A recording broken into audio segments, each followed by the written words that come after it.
My daughter scored 0 on the college entrance exam, and the news went viral, making her a national laughingstock. Meanwhile, my adopted child performed exceptionally well and was admitted to Tsinghua University. The blame and ridicule drove my daughter to a living hell. She suffered a mental breakdown, lost her sanity, and before dying in a car accident, kept repeating her explanation, "Mom, I got that answer right." It was only later that I found out my adopted daughter had bound herself to a score-swapping system, stealing not only my daughter's status as the top scorer in the national college entrance exam, but her entire future. When I opened my eyes again, I had gone back 3 months before my daughter's exam. The top student daughter was explaining the tricky exam questions to her adopted sister, but the adopted sister was distracted, a flash of resentment in her eyes. After the college entrance exam ended, the daughter started estimating her own score. "Mom, I think I can get into Tsinghua or Peking University." I was just about to tell my daughter that as long as she tried her best, her grades didn't matter. My usually reserved adopted daughter suddenly let out a scoff and said meaningfully, "The one who's getting into Tsinghua or Peking University is me." I was taken aback. My daughter consistently ranks in the top 3 of her grade. Everyone says she's a shoo-in for Tsinghua or Peking University, so it's understandable that she would estimate her score on the higher side, but my adopted daughter's grades have always been average at best. Getting into a second-tier university would have been a decent outcome for her. Did she somehow perform exceptionally well on the college entrance exam? But when I asked again, my adopted daughter just lowered her head and fell silent. Oh well, since they were both so confident, I was happy for them and hoped they'd get into their dream schools. But when the college entrance exam scores were released, I was stunned. Sarah, 0 points. Pandora, 743 points. Sarah is my biological daughter. As for Pandora, she is a financially disadvantaged student I sponsor. Although we never went through the formal adoption process, she has been living and sharing meals with Sarah for years now. It wouldn't be wrong to call her my adopted daughter. My daughter was stunned for a moment, suspecting the score-checking system had made an error, and kept refreshing the page over and over. I suddenly remembered that the top 50 students in the province would have their scores technically blocked by the system. I hurriedly checked my text messages to see if I had received any notification from the Education and Examinations Authority. There was nothing. My daughter was utterly bewildered and devastated. How could this happen? "Mom, I filled out the entire answer sheet. I got them right." Pandora couldn't help but laugh. Her tone was proud, with a hint of showing off. "Auntie, I told you I was the one who'd get into Tsinghua or Peking University. Believe me now." I was speechless. I chose her from a pile of applications from impoverished students back then. Because she was an orphan, I supported her living expenses for a full 7 years. Of course I was happy that she managed to get into a top university on her own merit and change her fate, but for her to start bragging at a time like this, trying to provoke my daughter, it's truly disheartening. Soon after, the homeroom teacher called. Upon learning what happened, their tone couldn't help but be tinged with disappointment. There are only 2 possibilities: either the barcode was placed on the wrong paper, or there was cheating. My daughter desperately tried to explain, "Teacher, I carefully attached the barcode, and I absolutely did not cheat." But the teacher could only sigh. After hanging up the phone, my daughter was on the verge of a breakdown. Pandora said to Sarah with a smile, "Sarah, could it be you were just a little careless and misremembered? Are you sure you put the barcode on correctly? Is it possible you were so nervous during the exam that you made a mistake without realizing it? But don't be upset, you always used to comfort me. Remember, the score isn't what matters, it's about enjoying the learning process. Weren't you pretty happy all through high school?" Everything she said sounded like she was comforting Sarah, but if you listened closely, it almost felt like emotional manipulation. Especially since Pandora smiled after saying all that. I could actually sense a hint of schadenfreude. Instinctively, I separated my daughter from Pandora, pulled her into the room, and told her not to overthink it and to get some rest. But that very night, a short video on Douyin titled "Former Top Female Student Suffers Gaokao Waterloo, Scores 0" suddenly went viral. In the video, my daughter's face was clearly and uncensored, exposed for all to see. She became the first Gaokao candidate in the country to be publicly shamed for scoring 0. In the comments, netizens who don't know the truth are hurling insults at her, every word dripping with venom. Her mother gave birth to her for nothing. Her father might as well have shot her against the wall back then. If I were her parent, I'd beat this ungrateful daughter to death. What's the use of getting good grades usually? You choke when it matters most. I could have scraped together 200 points even with my eyes closed. She must have Deliberately failed on purpose. Having a daughter like this is worse than having a beast. Sons are better after all. By the time I found out, it was already too late. My daughter was clutching her phone, endlessly scrolling through those vile comments. When I pushed the door open and entered, my daughter's eyes were red, and her whole body was trembling. "Mom, I'm sorry. Maybe I really didn't put the barcode on properly." She was beginning to doubt herself. I quickly tried to comfort her. "All right, Sarah, don't look at those. Those who don't know the truth will only make baseless assumptions. Don't let irrelevant people affect you. You did nothing wrong. I believe you, sweetheart." Finally, the daughter cried herself to sleep. Moreover, she promised me that if the outcome of this year's college entrance exam was irreversible, she was willing to pull herself together, repeat the year of study, and give it another shot next year. But the very next day, something terrible happened. After waking up, my daughter had completely lost her mind, reduced to a vacant, drooling fool who could only grin blankly. Too exhausted and overwhelmed, I took my daughter from one major hospital to another seeking treatment. For convenience, I didn't even go home, staying in hotels everywhere instead. Yet, the doctors couldn't pinpoint the cause of her illness no matter what. In the end, they could only suggest that perhaps the college entrance exam had been too devastating a blow for my daughter. But I knew Sarah wasn't that fragile. Thinking about my adopted daughter Pandora's recent changes, I always felt something was off. During this period when Sarah was being mocked online and was also ill, Pandora kept appearing in the news, her popularity almost rivaling that of a celebrity. To everyone's astonishment, she, who had always been an average student, unexpectedly topped the entire province in the exam after being admitted to Tsinghua University. She was showered with endless praise and congratulations. That summer, while she ascended to heaven, Sarah plunged into hell. Someone asked Pandora what it felt like to get into Tsinghua University. She smiled sweetly at the camera. "I just took the exam casually, you know, Tsinghua, yeah, it's alright, since everything went as expected. There wasn't really any surprise." As she spoke, she let out a sigh toward the camera. "It's just a shame about my good friend, Sarah. She really worked so hard, much harder than I ever did. It's a pity she somehow ended up with a 0 on the exam." I frowned deeply. The online harassment had only just started to die down over the last couple of days. The netizens were finally beginning to forget about Sarah's incident, and now Pandora had to go and bring it up on purpose, as if guided by some strange impulse. I opened the home surveillance feed. The camera was originally installed to check on my kitten while I was away. Later, I got too busy and had to find a new home for the cat. Since then, the camera has remained active, but I rarely look at it anymore, since Sarah and Pandora mostly live at school, and I never specifically mentioned the surveillance system. Pandora had no idea there were cameras at home. I suddenly became very curious about what Pandora was up to during the summer vacation when she was home alone, but what I saw was a bizarre scene. Pandora was talking to herself, muttering into thin air, "I've had it up to here with that bitch Sarah, always nagging me to study with her. She talks a good game about wanting to help me get into college, but it's just a show off act to flaunt what a know-it-all she is. Well, perfect, since she's so eager to help, why doesn't she just swap her college entrance exam scores with mine? Ha ha ha ha. Hey system, besides swapping points, do you have any more interesting tricks up your sleeve? My birth mother lost money gambling again recently, and she's been hounding me relentlessly. Do you have any features for swapping wealth balances with other people or something like that? No. Alright, I'll figure something out on my own. And also, you said that by swapping Sarah's score, I essentially stole her fortune, which is why she became a fool. Will she ever come back to her senses? What? Stealing her score means stealing her luck. If her fortune is gone, does that mean she's going to die soon? How would she die? Then, I was completely stunned. Then came a towering, all-consuming rage and hatred. Every word Pandora uttered struck my heart like a thunderclap. A point-swapping system, stealing luck.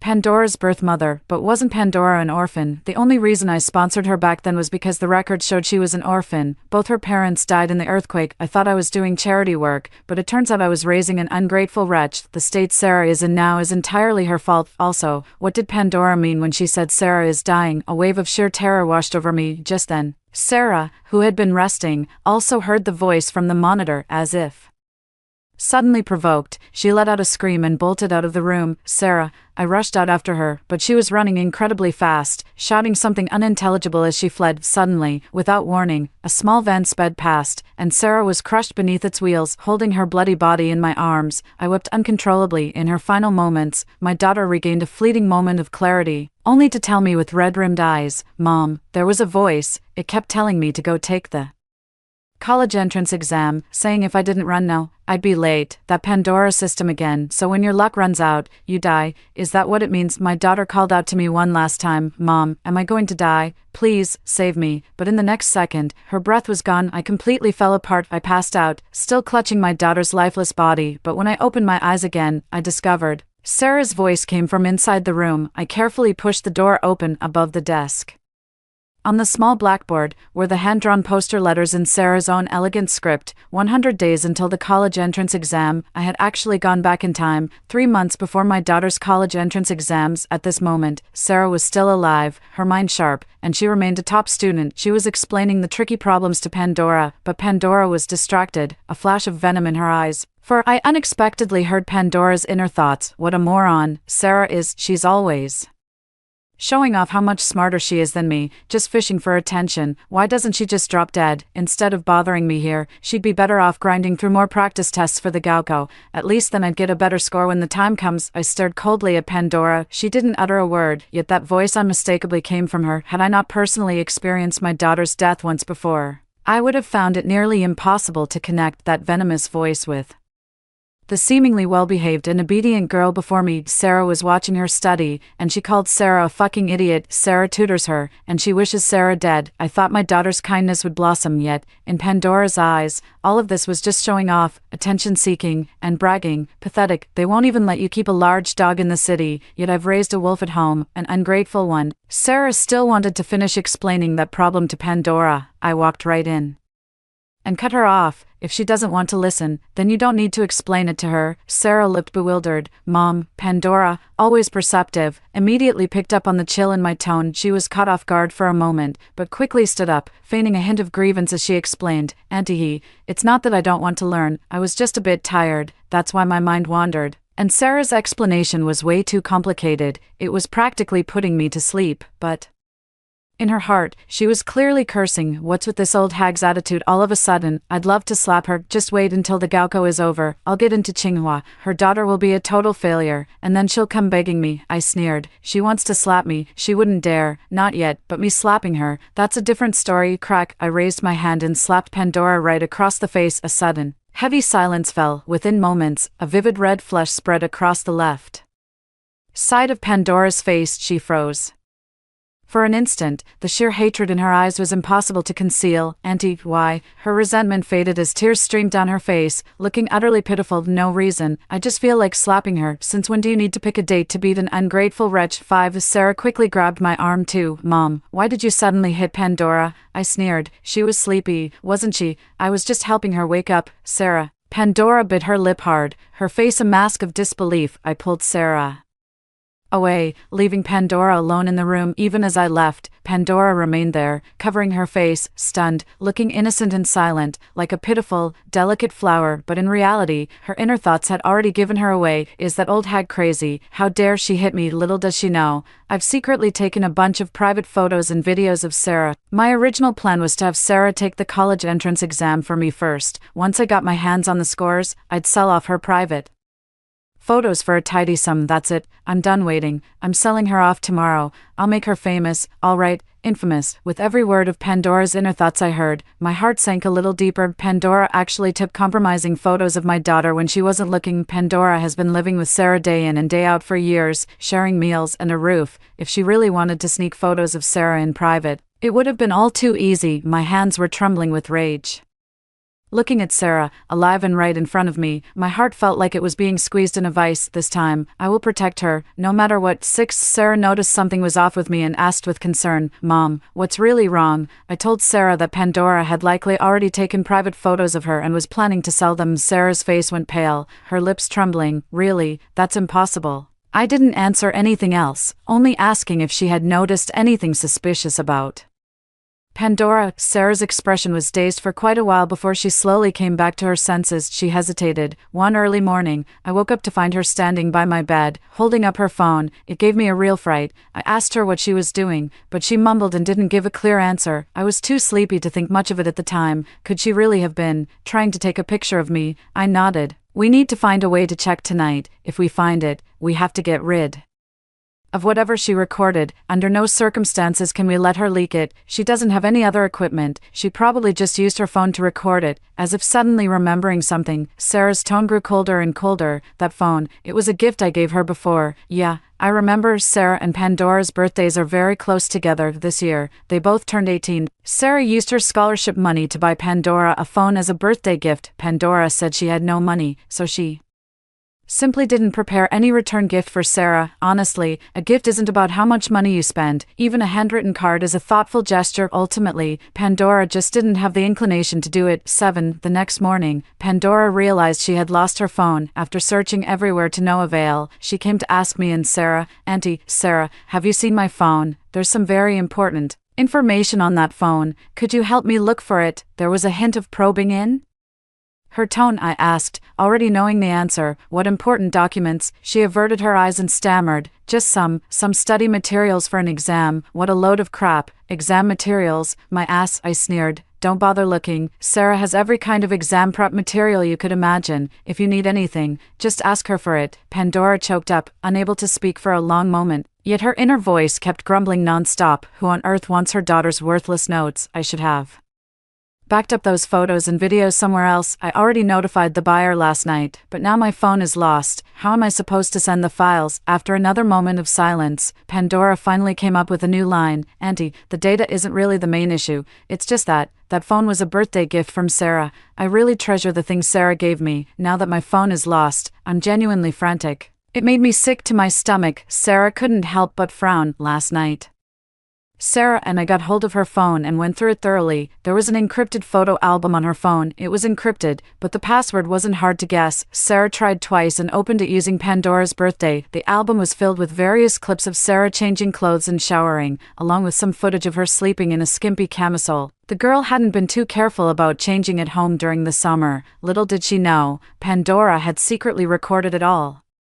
Sarah almost threw her phone when she saw that, and now, Pandora has the nerve to claim she only kept the phone because she cherished the gift from Sarah. With acting skills like that, she should be aiming for an Oscar. Upon learning she'd been deceived for so long, Sarah couldn't hold back and shot back. "Forget it, Pandora, stop looking for the phone. I have it. I spent thousands from my scholarship to buy this phone for you because I considered you a friend, but now I regret it. I don't want to give it to you anymore. If you want a phone, go buy one with your own money." Pandora's face, so adept at feigning pitifulness, instantly darkened. "Sarah, what do you mean by that? How could you do this to me? Besides, my phone contains a lot of my private information. How could you just look through it without my permission?" Both Sarah and I could tell that Pandora was deliberately probing, trying to see if Sarah knew about the secret photos. After all, that album was encrypted. Luckily, Sarah was quick on the uptake. She shot Pandora a feigned look of impatience. "What's so interesting to see? It's just a bunch of vain selfies, isn't it? I didn't think there was anything important, so I just formatted it and restored the factory settings." Sure enough, Pandora's expression first showed clear relief, then she gritted her teeth with a hint of regret. After all, the covertly filmed files inside were the result of her painstaking efforts. If traded, they could likely fetch a price that was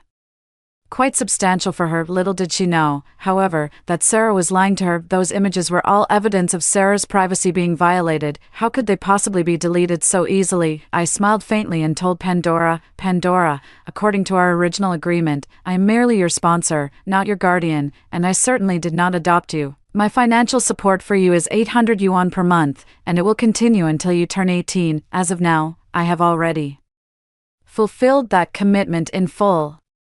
So, you can move out, and don't bother coming back." Pandora probably never in a million years expected me to kick her out. She panicked completely and resorted to her old tricks again, turning on the waterworks with a sob story. "Auntie, why are you suddenly throwing me out? All my family is gone. I have no home. Auntie, you've been so kind to me. I've always thought of this place as my own home. Are you saying you don't want me anymore? I know I'm not as pretty as Sarah, and my grades aren't as good as hers, but Auntie, I promise you, I'll get a great score on the college entrance exam. Please believe in me." I was so exasperated I could only laugh, and she has the nerve to suggest using the score-swapping system to take Sarah's results for herself. Moreover, I distinctly remember that before my rebirth, I intercepted her conversation with the system. She once mentioned in passing that her biological mother had lost money gambling and came to her for cash back when she accepted my sponsorship. She presented herself as an orphan, so where on earth did this biological mother spring from? I shot her a glance and deliberately laid it out in the open. Pandora, you actually have a mother too,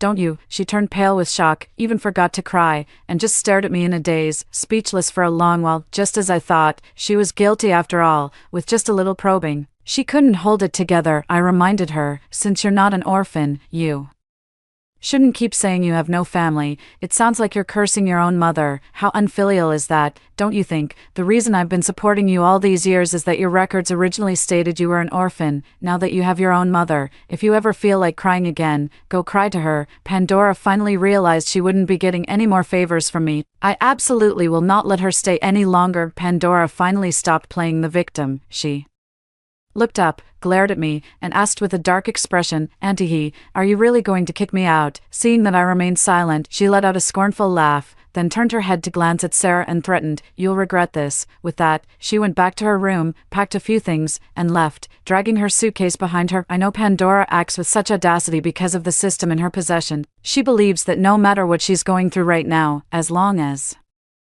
she endures these 100 days and makes it to the Gaokao exam hall, she can use the system to steal someone else's scores and swap their life for her own. Little did she know, this time, even the system couldn't help her. Pandora moved back into the dormitory. After that, while I had Sarah focus on her studies, I also asked her to keep a closer eye on Pandora's movements at school. Pandora has completely given up now. Before, no matter what she was thinking, she at least pretended to be quiet and well-behaved on the surface, but recently, she seems to have stopped bothering with the act. She started hanging out with some troublemakers from other schools and even seems to have gotten a little boyfriend from outside school. Her classmates all think her personality has changed drastically. She either sleeps in class or just skips it altogether. She handed in completely blank papers for both the weekly and monthly exams. Infuriating her teacher, her monthly exam scores plummeted from the middle-lower ranks of her grade straight to the very bottom, dragging down the entire class's average. The most outrageous part was that when the teacher criticized her in front of everyone, she deliberately talked back, saying,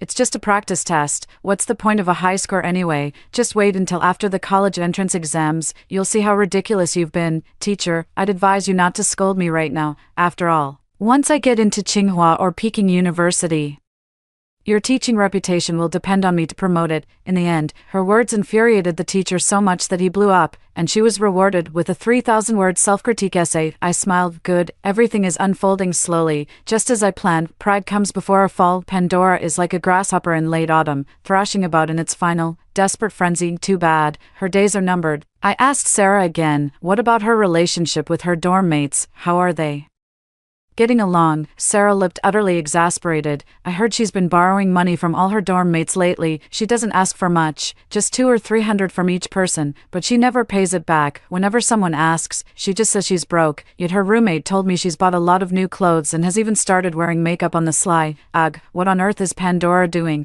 It's like she's lost her mind. I sneered, buying new clothes, learning how to do makeup. Of course she's planning to market herself as a genius beauty scholar on video platforms after stealing Sarah's high score on the college entrance exam. In her past life, she rode the wave of the online bullying storm over Sarah's zero score on the exam to fame. In just one summer, her popularity nearly surpassed that of entertainment stars. As for starting to borrow money, Pandora used to have me, her sponsor, supporting her. Although she was labeled a financially disadvantaged student, she never actually worried about money and lived more like a young lady from a wealthy family. On top of that, Sarah went to the same school and always made a point of looking out for her, whether it was for meals or entertainment. Sarah always picked up the tab. Now, Sarah has cut her off, and I've stopped giving her money, with her allowance gone and only relying on the meager support stipend from school. Pandora naturally struggled to adjust to the life of a truly impoverished student, but this is exactly what she deserves, isn't it? I just never expected Pandora to have even less backbone than I imagined. I thought she could at least hold out for 2 months. Who knew that after just over a month, she'd have the nerve to come crawling back to borrow money from me,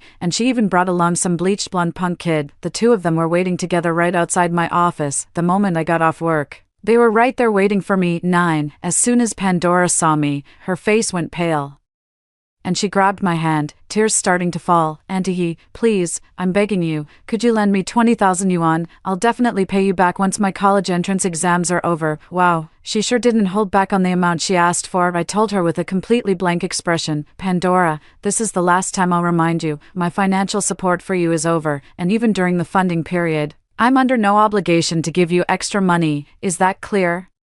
Hearing my flat-out refusal, I didn't even bother asking what she needed the money for. Pandora's sobs grew even more pitiful. Auntie He, I've been with you for 7 years, I'm practically like a daughter to you, how can you be so heartless? Are you really going to abandon me like this? I found her annoying, so I shook her hand off. To my surprise, she used the momentum from my push and, like a scam artist, feigned weakness and collapsed onto the ground. She got up, looking utterly pitiful, and continued to cry, while sobbing. She even tried to kneel down before me. The office building was bustling with people. She looked as innocent as a daisy and had deliberately worn a high school uniform. To an outside observer, this scene must look like I'm deliberately picking on a high school student. I glanced to the side. Sure enough, the guy with blonde hair was holding up his phone to record, a smug, triumphant smirk playing on his lips. With the camera rolling, Pandora began hamming it up even more. She was crying, her face deathly pale and eyes swollen, looking as if she might faint at any moment. She knelt on the ground, clutching the hem of my clothes. Auntie He, you promised to support me, but now, right before my college entrance exams, you've thrown me out of the house. I have no money, I can't even fill my stomach, and I feel dizzy and weak every day. I'm begging you, for the last time, please help me. Okay, the reason I agreed to stay and watch her performance was that it allowed me to hear her innermost thoughts, so it turns out Pandora had been fooling around with guys all this time and ended up getting pregnant by accident. Even though Pandora was slacking off, her schemes were quite clever. She still dreams of being a beautiful, top-tier student and getting into Tsinghua University. With her boundless future ahead, she naturally looked down on this penniless punk. It was just a fling for both of them, but they were young and inexperienced. Neither of them expected their reckless fun to end up costing a life. Pandora was still counting on the system to turn things around during the college entrance exams. Of course, she couldn't keep this child, she had to get an abortion, but the boy was too scared to tell his family, and Pandora had no money of her own. That's why she set her sights on me again. This time, she decided to just ask for a larger sum. 20,000 yuan was just the right amount, enough to cover the abortion and let her recover properly, at least until summer break. Once summer break is over, according to her plan, she'll be famous by then. Why worry about money then? I watched coldly as she threw a tantrum on the floor, thinking to myself, this little act of hers should be wrapping up soon. Sure enough, after putting on a show, Pandora wiped away her tears. Without waiting for me to say anything, she stood up on her own. Immediately after, a stout, middle-aged woman rushed over. She pulled Pandora along and walked up to the boy with blonde hair. Did you get it all recorded? The guy held up his phone. Got it on video. The middle-aged woman stepped up to me with a confrontational look. We recorded the whole thing. How you just bullied Pandora. Didn't you sponsor Pandora in the first place just to play the good guy and polish your public image? Pandora is a high school senior preparing for the college entrance exams, and you kick her out and cut off her funding right before the most important test of her life. Your actions could ruin her entire future. Pandora needs to borrow 20,000 from you. My advice is to transfer the money to her today, otherwise, we'll post that video online and expose you. We'll make sure your company fires you. I took a careful look at this middle-aged woman and called out her name, Sybil. She was Pandora's biological mother. Sybil clearly hadn't expected me to recognize her outright. Her face paled in a flash of panic, and she took a guilty step back before defiantly retorting, I'm not afraid of you calling me out. We're standing up for the college entrance exam students, exposing hypocrites like you for what you really are. Some time ago, I did some digging in private. Pandora's deceased parents were her biological father and her stepmother. Her biological mother, who had abandoned her as a child, only came looking for Pandora and made contact within the last couple of years. She doesn't hold down a proper job, is lazy and indulgent, and has a penchant for gambling. Far from being any help to Pandora, she's actually a burden. Pandora kept it from me because she was afraid that if I knew about her biological mother, I wouldn't look after her the way I used to. Perfect. They've all gathered downstairs at my company now, threatening to get me fired. I smiled at Sybil. Didn't Pandora tell you? This company is mine. Sybil was momentarily speechless, then doubled down. So you're the boss? Big deal. With the whole nation focused on the college entrance exams, we can still ruin your reputation by exposing you. Maybe your company will go belly up right along with it. I couldn't help but laugh at their naivety. I told them, over the years, I've sponsored many students in need, not just Pandora. I've never been stingy with funding students, but the prerequisite is that they must be children who genuinely love knowledge, cherish opportunities, and possess good character. As for her, I must have been blind before. From now on, she doesn't deserve it. With that, I signaled to the security guards, and the team immediately came forward to throw them all out. Pandora glared at me resentfully, her face as dark as a thundercloud. Meanwhile, Sybil kept shouting, "You'll regret throwing us out." After dealing with them, the head of security looked at me with concern. "Mister, that woman doesn't look like she'll back down easily. Aren't you worried she'll make a big scene?" I glanced at the surveillance cameras around me, then pulled out the phone I'd hidden earlier,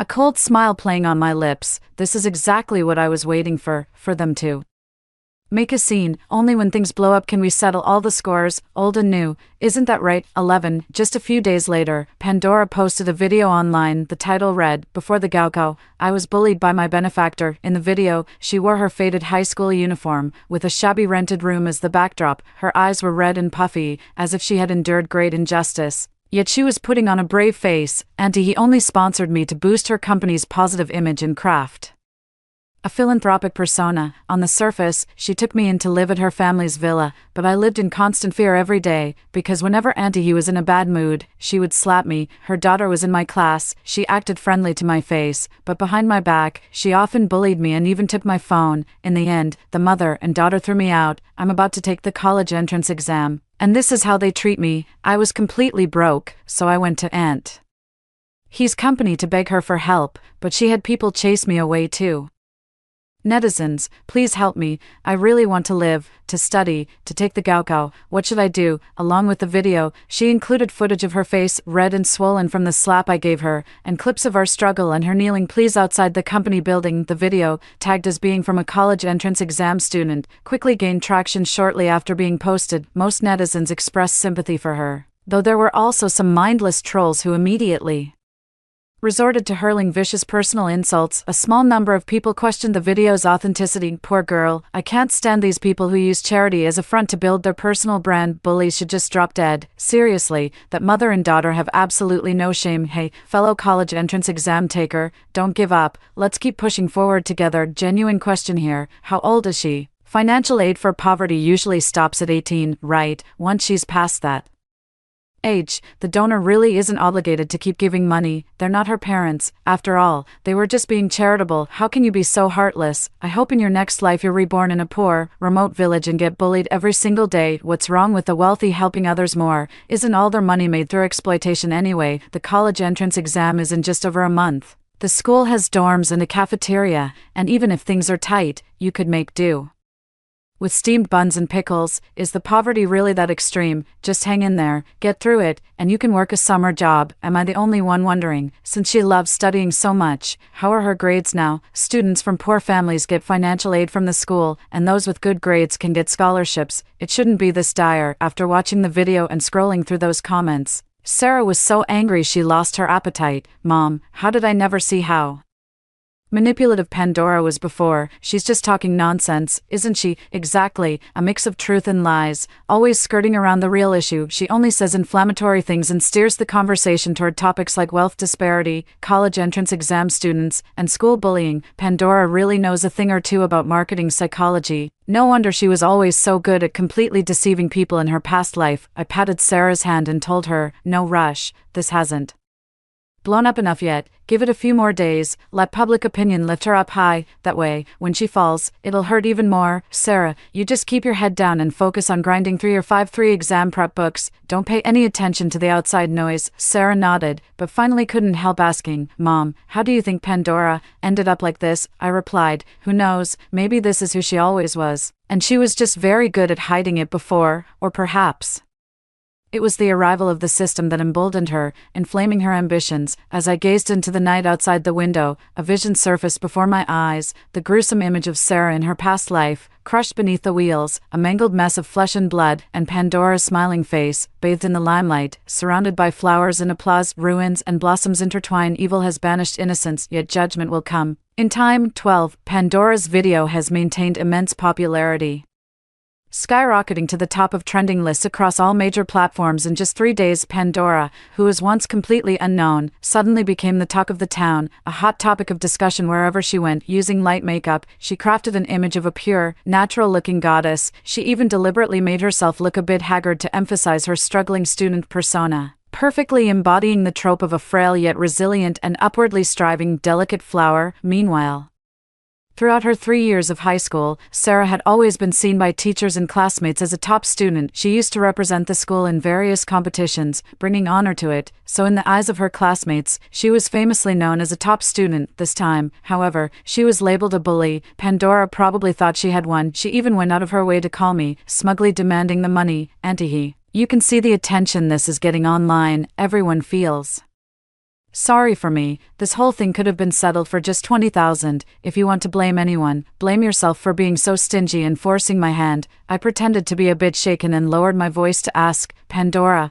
why did you have to blow this up into such a big deal? You know perfectly well that while I've built up some savings over the years, I'm not the wealthy socialite people online are making me out to be. What's more, I've been supporting you for 7 whole years. The contract said $800 a month, but in reality, when has your monthly spending ever been less than $2,000? You're 18 now, and you have your own mother with you. I have a clear conscience about how I've treated you. Why can't we just part on good terms? Hearing this, Pandora's tone immediately turned impatient. I don't have time for this. Just transfer me the money. Once I get it, I'll naturally send you and Sarah a video saying a few nice words to smooth things over. Otherwise, Auntie, don't say I didn't warn you. I can make you live the rest of your life like a rat scurrying in the gutter, forever afraid to see the light of day. Think about it. Sarah is about to take her college entrance exams. If she's branded as a bully, what reputable university would want her? I was so infuriated by Pandora's arrogant words that I almost laughed, but I swallowed my anger and kept up the act. I asked, feigning caution and testing the waters, so, should I still transfer you 20,000? Sure enough, the moment Pandora heard this, her tune changed immediately, and greed began to stir. 20,000 was the old price. You didn't appreciate it then, and that's your loss. Now you'll have to transfer me 50,000. 50,000, I asked, my voice dripping with a pained reluctance. Pandora, you're just a high school senior. What on earth do you need that much money for? Isn't 20,000 enough? Pandora's tone turned dark and ominous. 50,000 is 50,000, Auntie, that's nothing to you, right? I'm only giving you 1 day, otherwise, I can't guarantee what might happen to Sarah at school. I replied with a meaningful tone. All right, it's settled. She hung up the phone. I glanced at the phone screen and silently tapped the end call recording button. 50,000, not bad. That's a good number. I promptly transferred the money to Pandora's bank account, seeing the transfer successful notification on the screen. I smiled. Congratulations are in order for her. She's earned herself a prison sentence of 3 to 10 years. 13. Just as I expected, Pandora went back on her word. After receiving the money, she didn't post anything online to clear our name. Instead, she went live, and the content of that live stream was absolutely unbelievable. Today's broadcast was about an impoverished student burning the midnight oil to prepare for the college entrance exams. Tomorrow's broadcast will show her daily routine of studying while eating plain steamed buns and pickled vegetables, even before the college entrance exams. Her popularity has been skyrocketing. Netizens have been cheering her on, saying hard work pays off and wishing her success in getting into her dream university. Meanwhile, the online hostility towards Sarah has also been escalating, with the insults growing increasingly vicious. How does a bully have the nerve to take the college entrance exam? I heard she's a top student. Could it be she cheated? Hey, give Pandora's phone back. Are you that desperate for money, you actually stole her phone? Could this be considered robbery? A phone is personal property, right? The bully is too scared to even show her face and reply. Guilty conscience. I compiled the materials and sent them directly to the principal's email. Soon after, the principal called me personally and asked me to come over. I also took the opportunity to give the principal Sybil's contact information, if we're calling in the parents. I shouldn't be the only one dealing with this. Here's the number for Pandora's biological mother. The principal assured me sternly over the phone that he would make sure everyone who needed to be there would be called in. I pressed on with my demands. The entire process must be live streamed. The public has a right to know the truth. The principal agreed without hesitation. No problem. I went to the school as agreed. The summer afternoon sun was scorching. Holding up my parasol, I looked up just in time to see Sarah, her hair in a high ponytail, standing by the railing of the school building. waving and smiling at me. Mom, over here. Today marked exactly the 7th day since our agreement. She wasn't affected by the online bullying at all. Just as I told her, she tuned out all the noise, kept her head down, and focused on grinding through her practice exams. Sarah and I arrived at the principal's office together. It was an oversight on the school's part. We've let Sarah down these past few days. No rush. Let's wait until Pandora gets here. Pandora came with Sybil, the principal.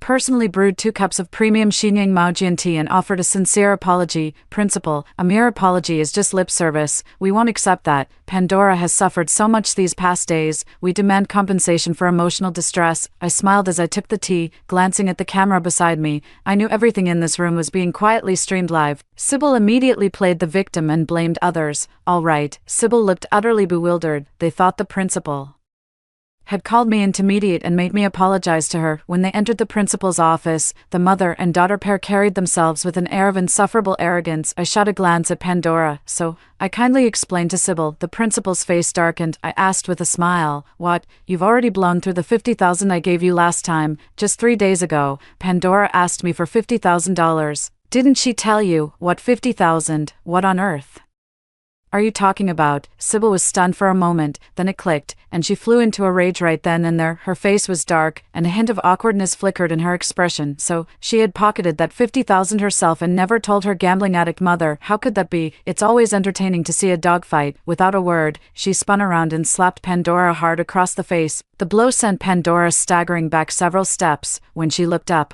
her eyes were fixed on Sybil with pure venom. Pandora spoke through gritted teeth, each word dripping with fury. Enraged, Sybil lunged forward and struck Pandora with another slap. "You ungrateful little wretch, you know full well your own mother is in debt and desperate for money, and you dare hide 50,000 yuan from me. Transfer that money to me right now." Sarah and I didn't say a word the whole time. We just sat there watching Pandora with a knowing look. "How dare you hit me?" 14, I have to admit.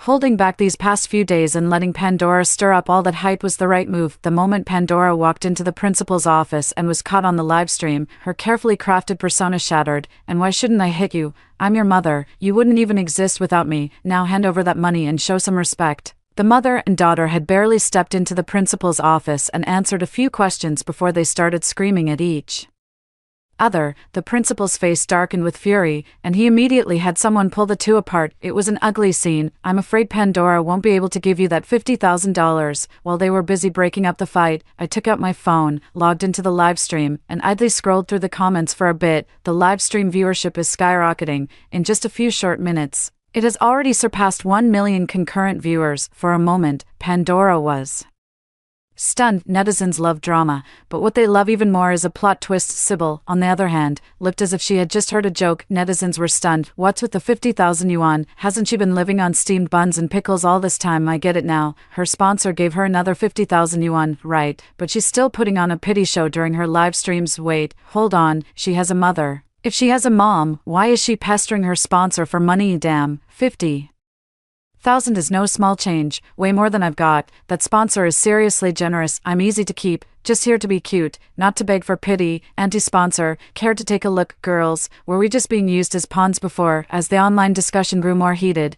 I finally spoke up. The recording made it perfectly clear how Pandora arrogantly threatened me. "She has to return it to me, every last cent." "Pandora, you're 18 now. You're no longer a minor. First of all, I've been giving Pandora no less than $2,000 every single month. I've consistently gone above and beyond, fulfilling my duty to the absolute fullest. In your dreams, that money was a voluntary gift. What gives you the right to ask for it back? You're not her mother. I am her mother. She should be giving that money to me." I scoffed, not even bothering to argue with them, and simply played the recording from that day's call. Pandora and Sybil still wanted to have their say. I told them, "This constitutes extortion." The first video I played was the surveillance footage of Pandora coming to my office building to borrow money.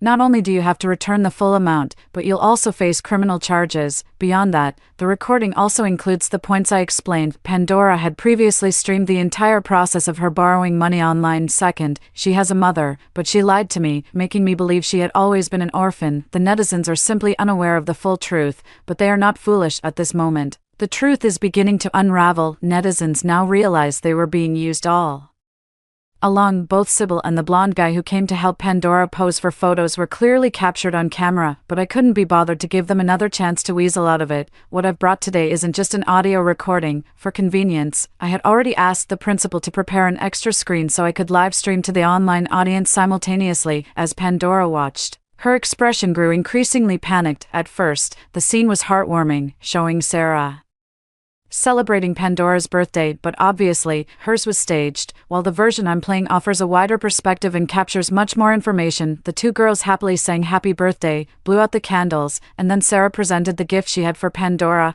Under surveillance, Pandora was seen holding her phone, attempting to secretly photograph Sarah. I reminded her with a cold laugh, "Don't get ahead of yourself. There's more." I started playing the second video. This time, it was surveillance footage I had retrieved from home. Of course, I never actually released those private photos, but the surveillance footage of Pandora's furtive behavior spoke for itself. At this point, Pandora's face went completely pale. It was that very phone. But then, the scene took a distinctly eerie turn. That phone Pandora has was bought for her by my daughter. But then I discovered that Pandora had been secretly taking inappropriate photos of my daughter and trying to sell them for profit. Before this, I had treated Pandora almost like my own goddaughter, showering her with affection and never once raising a hand or voice against her. No, that's not it. I was just taking some casual pictures. Sadly, even she didn't believe that excuse. I stopped hiding it and spoke directly into the livestream camera. Ugh, this makes me sick to my stomach. I can't believe I used to cheer her on every day. How disgusting. It was originally meant to be a birthday gift, and so I watched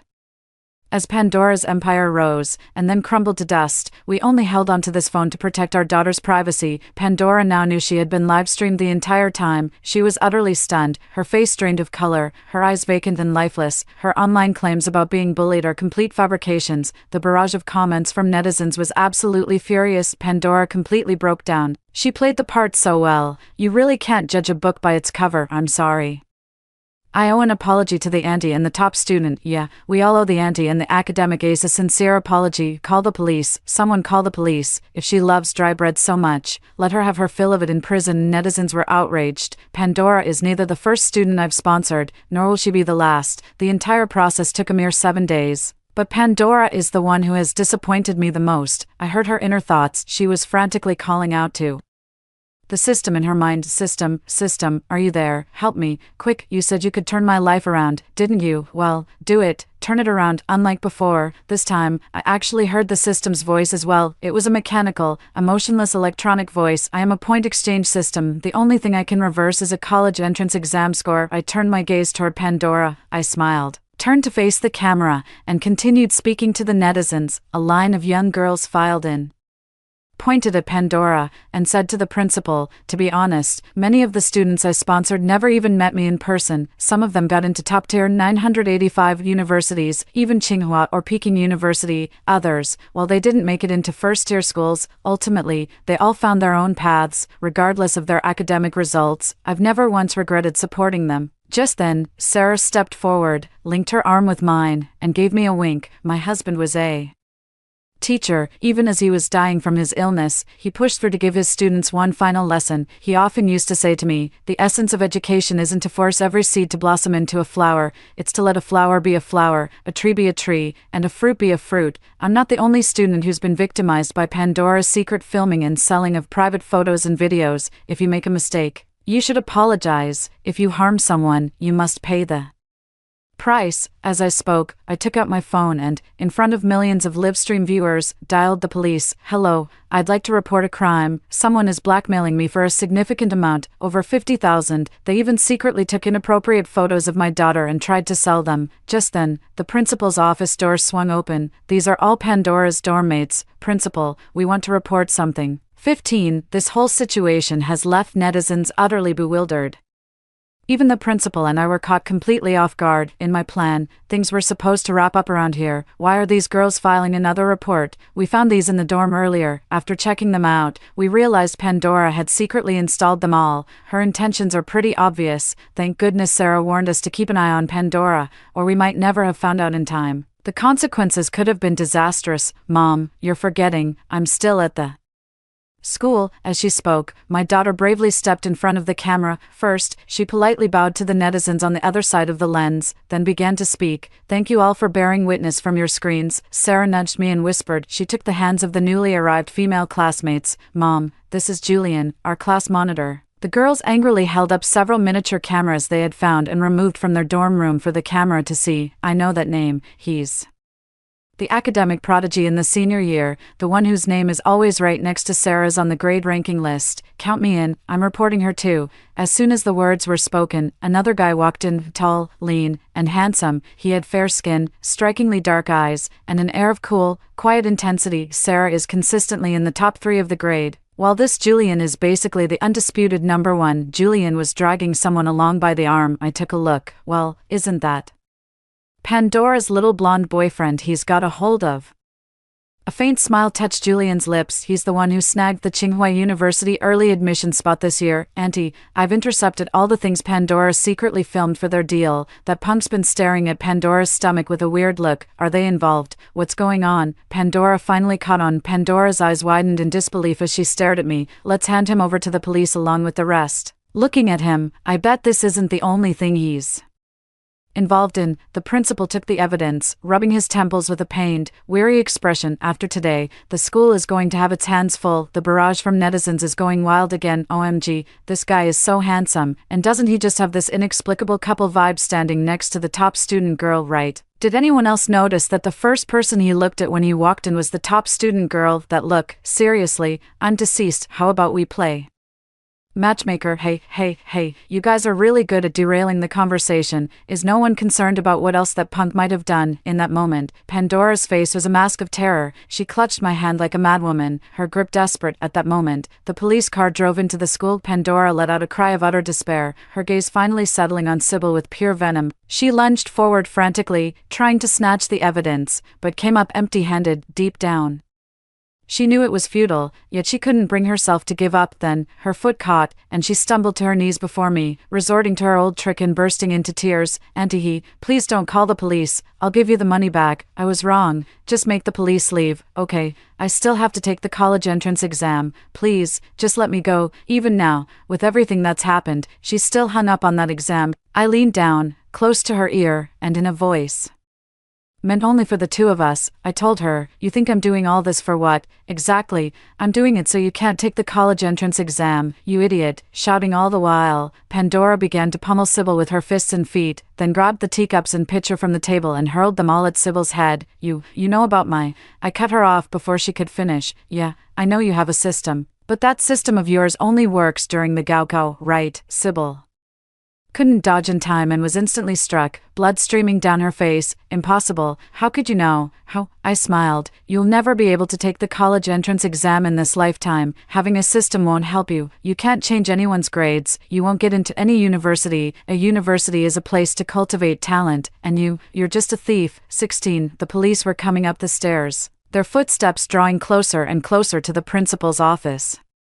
How could Sybil possibly take this insult lying down? It's you. This is all your fault. If it weren't for you showing up, everything would have been fine. You're despicable. How dare you call yourself my mother? You abandoned me at 3, dumped me in a mountain village, and left me with my father and stepmother. I finally got a sponsor, worked my way out of those mountains, made it to the big city, even moved into a mansion. And then you just show up out of nowhere. If you hadn't been hounding me for money every day, threatening to go to my aunt, how could you have possibly manipulated me like that? She was a woman used to hard labor, strong as an ox, enraged and heedless of the blood covering her head. She charged forward to strangle Sarah. With a forceful shove, Sybil slammed Pandora hard against the corner of the table. No one had anticipated the sudden turn of events. After the impact, Pandora suddenly clutched her stomach, curled up motionless on the ground, blood trickling down from the top of her thighs. The police burst through the door just in time, stopping Sybil from continuing to beat and berate Pandora. You shameless wretch, I'm your mother. How dare you hit me? A daughter's earnings are meant for her mother. That's only right and proper. I gave birth to you for nothing, you ungrateful brat. The mother and daughter were locked in a vicious brawl, fighting with such ferocity it seemed they truly meant to kill each other, even with several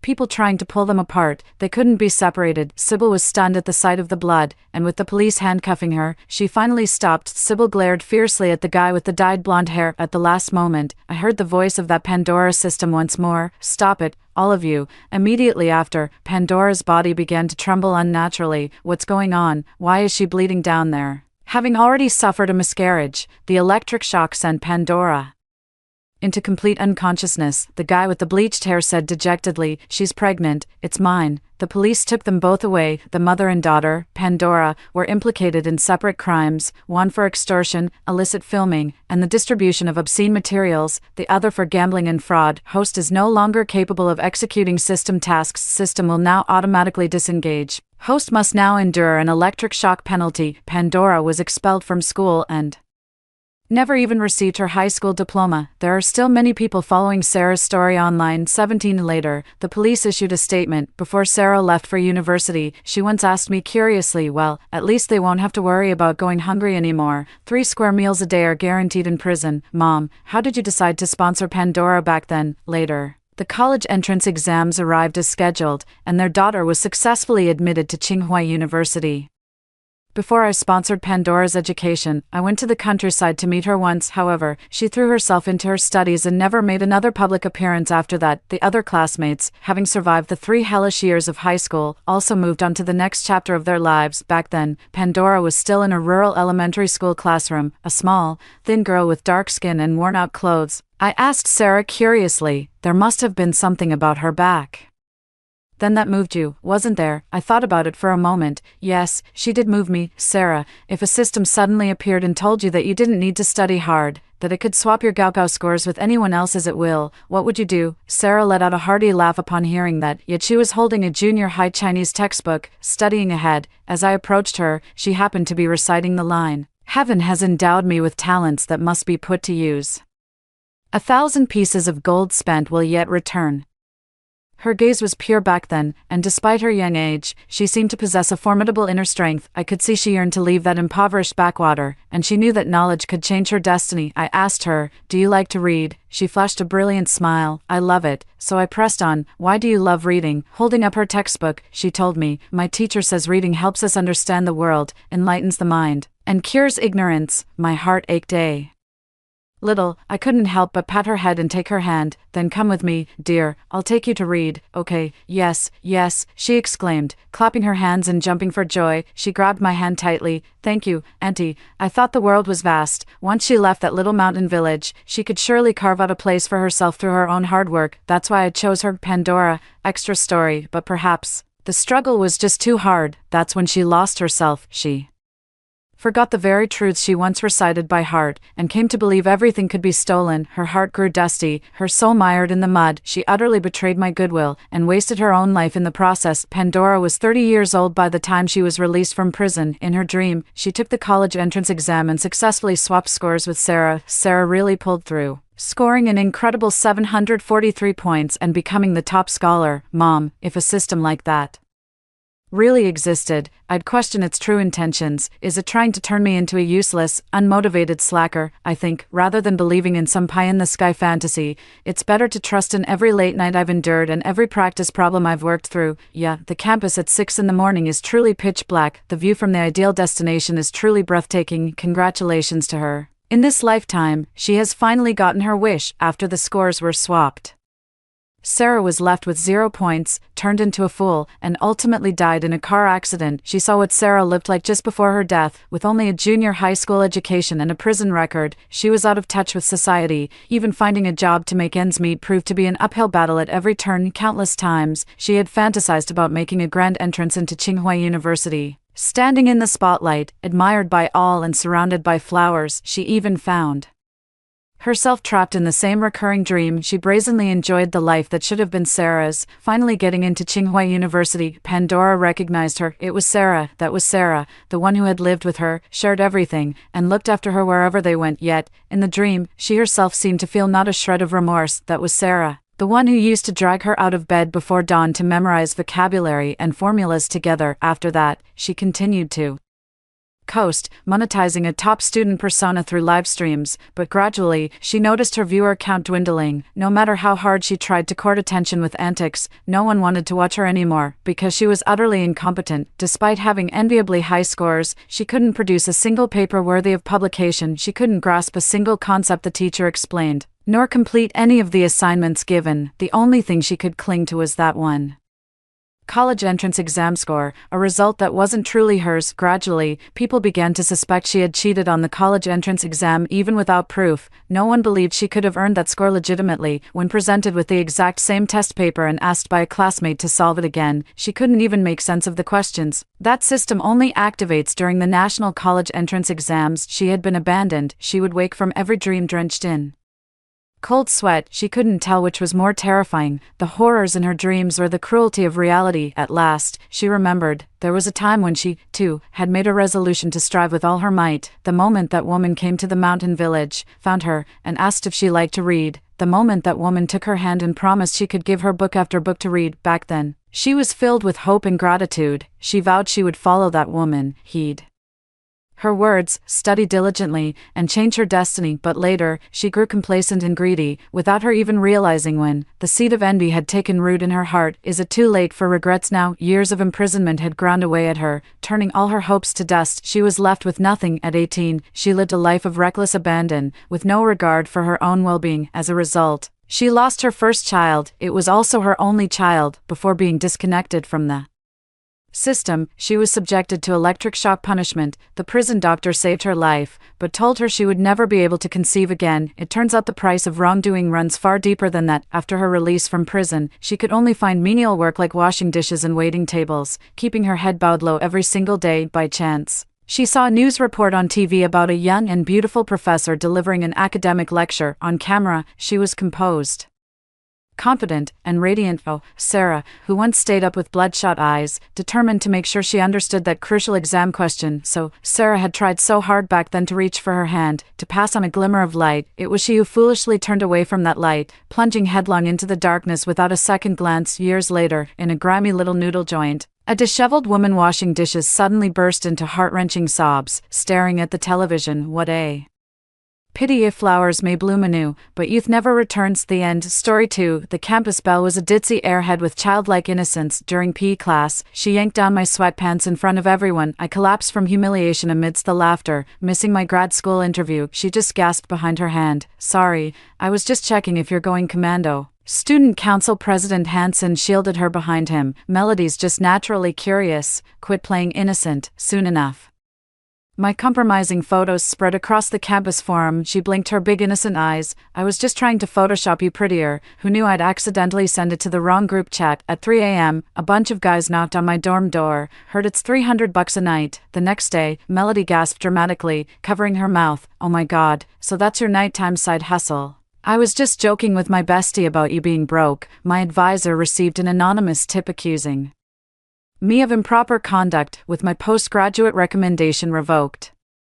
I swallowed a whole bottle of sleeping pills in despair. In her dying moments, she whimpered in a sickly sweet voice, "It's all my fault for being so stupid. I never know when to stop joking." Hansen covered for her. Don't blame yourself. Just say she committed suicide due to mental fragility. When I opened my eyes again, I was back in that PE class where my pants got pulled down. The sunlight on the field was blinding. I clutched the waistband of my sweatpants desperately, watching Melody approach me. Last time around, this was exactly when she'd accidentally trip and panic grab my pants. All 40-something classmates would witness my embarrassing moment. The boys would whistle and jeer while the girls whispered among themselves. I'd faint from sheer humiliation and miss my 2 p.m. graduate school admission interview. But this time, I won't let history repeat itself. Autumn, the gym teacher's whistle blew. Fall in line quickly, we're running 800 meters any second now. I took a deep breath and hurried toward the back of the line. Melody missed her grab and stared at me in surprise. She tilted her head with an innocent look. Autumn, why are you dodging me? Wasn't dodging, I said coldly. Teacher called me back to formation. Hansen walked over with a frown. Autumn, Melody's talking to you. What's with the attitude? Watching this despicable couple made me sick to my stomach. In my past life,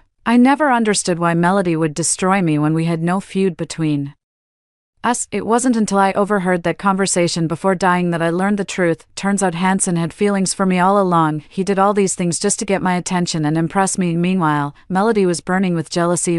Chairman Hansen, why aren't you with your team during class hours? Hansen froze momentarily. I'm always polite to him. Why am I so snappy today? The PE teacher blew his whistle. Quit dawdling. Get ready to run. Melody's sugary voice came from behind.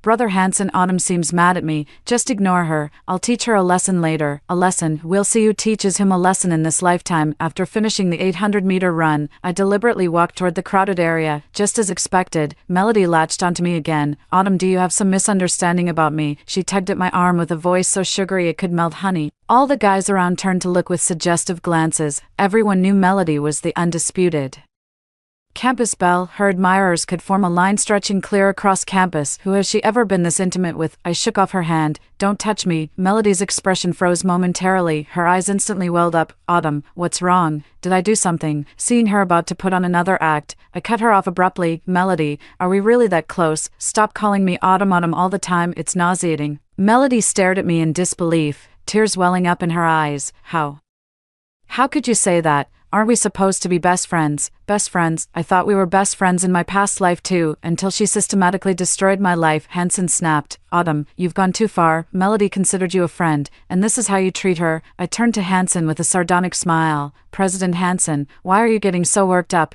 Is Melody someone special to you? Why are you defending her like this? The moment these words were spoken, the atmosphere shifted noticeably. As student council president with both pedigree and academic excellence, Hansen was the dream guy for countless female students. Though Melody was the campus belle, she'd never admitted to having a boyfriend. Judging by how things are unfolding, don't talk nonsense. Hansen flushed crimson. Melody panicked too. Autumn, stop making things up. Hansen and I are just friends. Just friends. Would just friends keep framing me for your sake? I gave a cold laugh and ignored them. I've got a graduate recommendation interview at 2 p.m. Can't miss it. I won't let the regrets of my past life repeat themselves. My phone rang the moment I stepped back into the dorm. Unknown caller. I stared at him coldly. Hello, is this Autumn? I'm calling from the graduate admissions office. Your graduate school recommendation interview has been rescheduled to 9 a.m. tomorrow at the original location. This phone call never happened in my past life. Did my changes alter the course of events? May I ask why the schedule was changed? Oh, right. Hansen mentioned you're feeling unwell and requested to reschedule the interview. The faculty has approved after discussion. I turned and walked away. Hansen, my fingers turned white from gripping the phone too tightly. Just as I thought, they wouldn't let me off easy. Well then, bring it on. Let's see what tricks they've got left without the element of surprise. Hanging up the phone, I immediately opened the campus forum. In my past life, my nude photos went viral across the internet tonight. I sneered coldly, though those pictures were photoshopped. With today's advanced AI technology, it's impossible to tell real from fake. By the time I realized and tried to clear my name, it was too late. Everyone had already labeled me as that kind of person. This time, I'm going to strike first. I turned on my phone's video recording and said to the camera, I'm Autumn, a junior majoring in finance. It's 3:00 p.m. on September 15th. I hereby solemnly declare that any compromising photos or videos circulating online claiming to be of me are fabricated. I reserve the right to pursue legal action. After recording, I uploaded the video to the forum and tagged the school's official account. Replies started pouring in beneath the video almost immediately. What's going on? Why send this out of nowhere? Is Autumn having persecution delusions? Wait, did she piss someone off? I didn't reply, just took screenshots of everything. At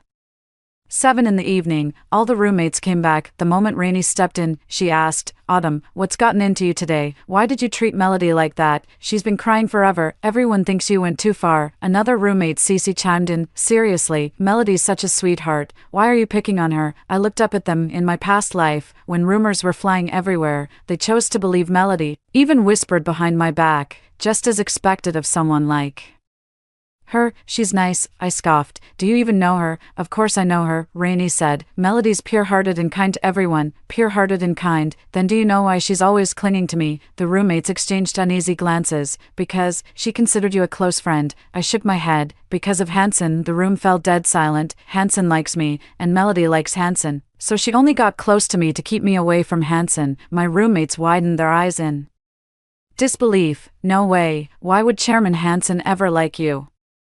Harsh as it was, the statement held truth. Looks-wise, I couldn't hold a candle to Melody. As for family background, I'm just a scholarship student scraping by. Why would someone as perfect as Hansen ever look my way? That's exactly what I thought in my past life too. Didn't learn the truth until my dying breath. What kind of psycho expresses affection like this? Believe it or not, I said, but I'm warning you. Stay away from Melody. There's more to her than meets the eye. The moment I finished speaking, my phone started buzzing violently. A flood of messages poured in all at once. Autumn, you're so prescient. Someone actually posted your photos on the forum, but since you issued that statement beforehand, everyone's now calling out the poster. I immediately opened the forum. An anonymous post topped the forum's front page. Exposed, the untold truth about finance major Autumn. Clicking in revealed exactly those photos, but the comment section's tone had completely shifted. OP needs help.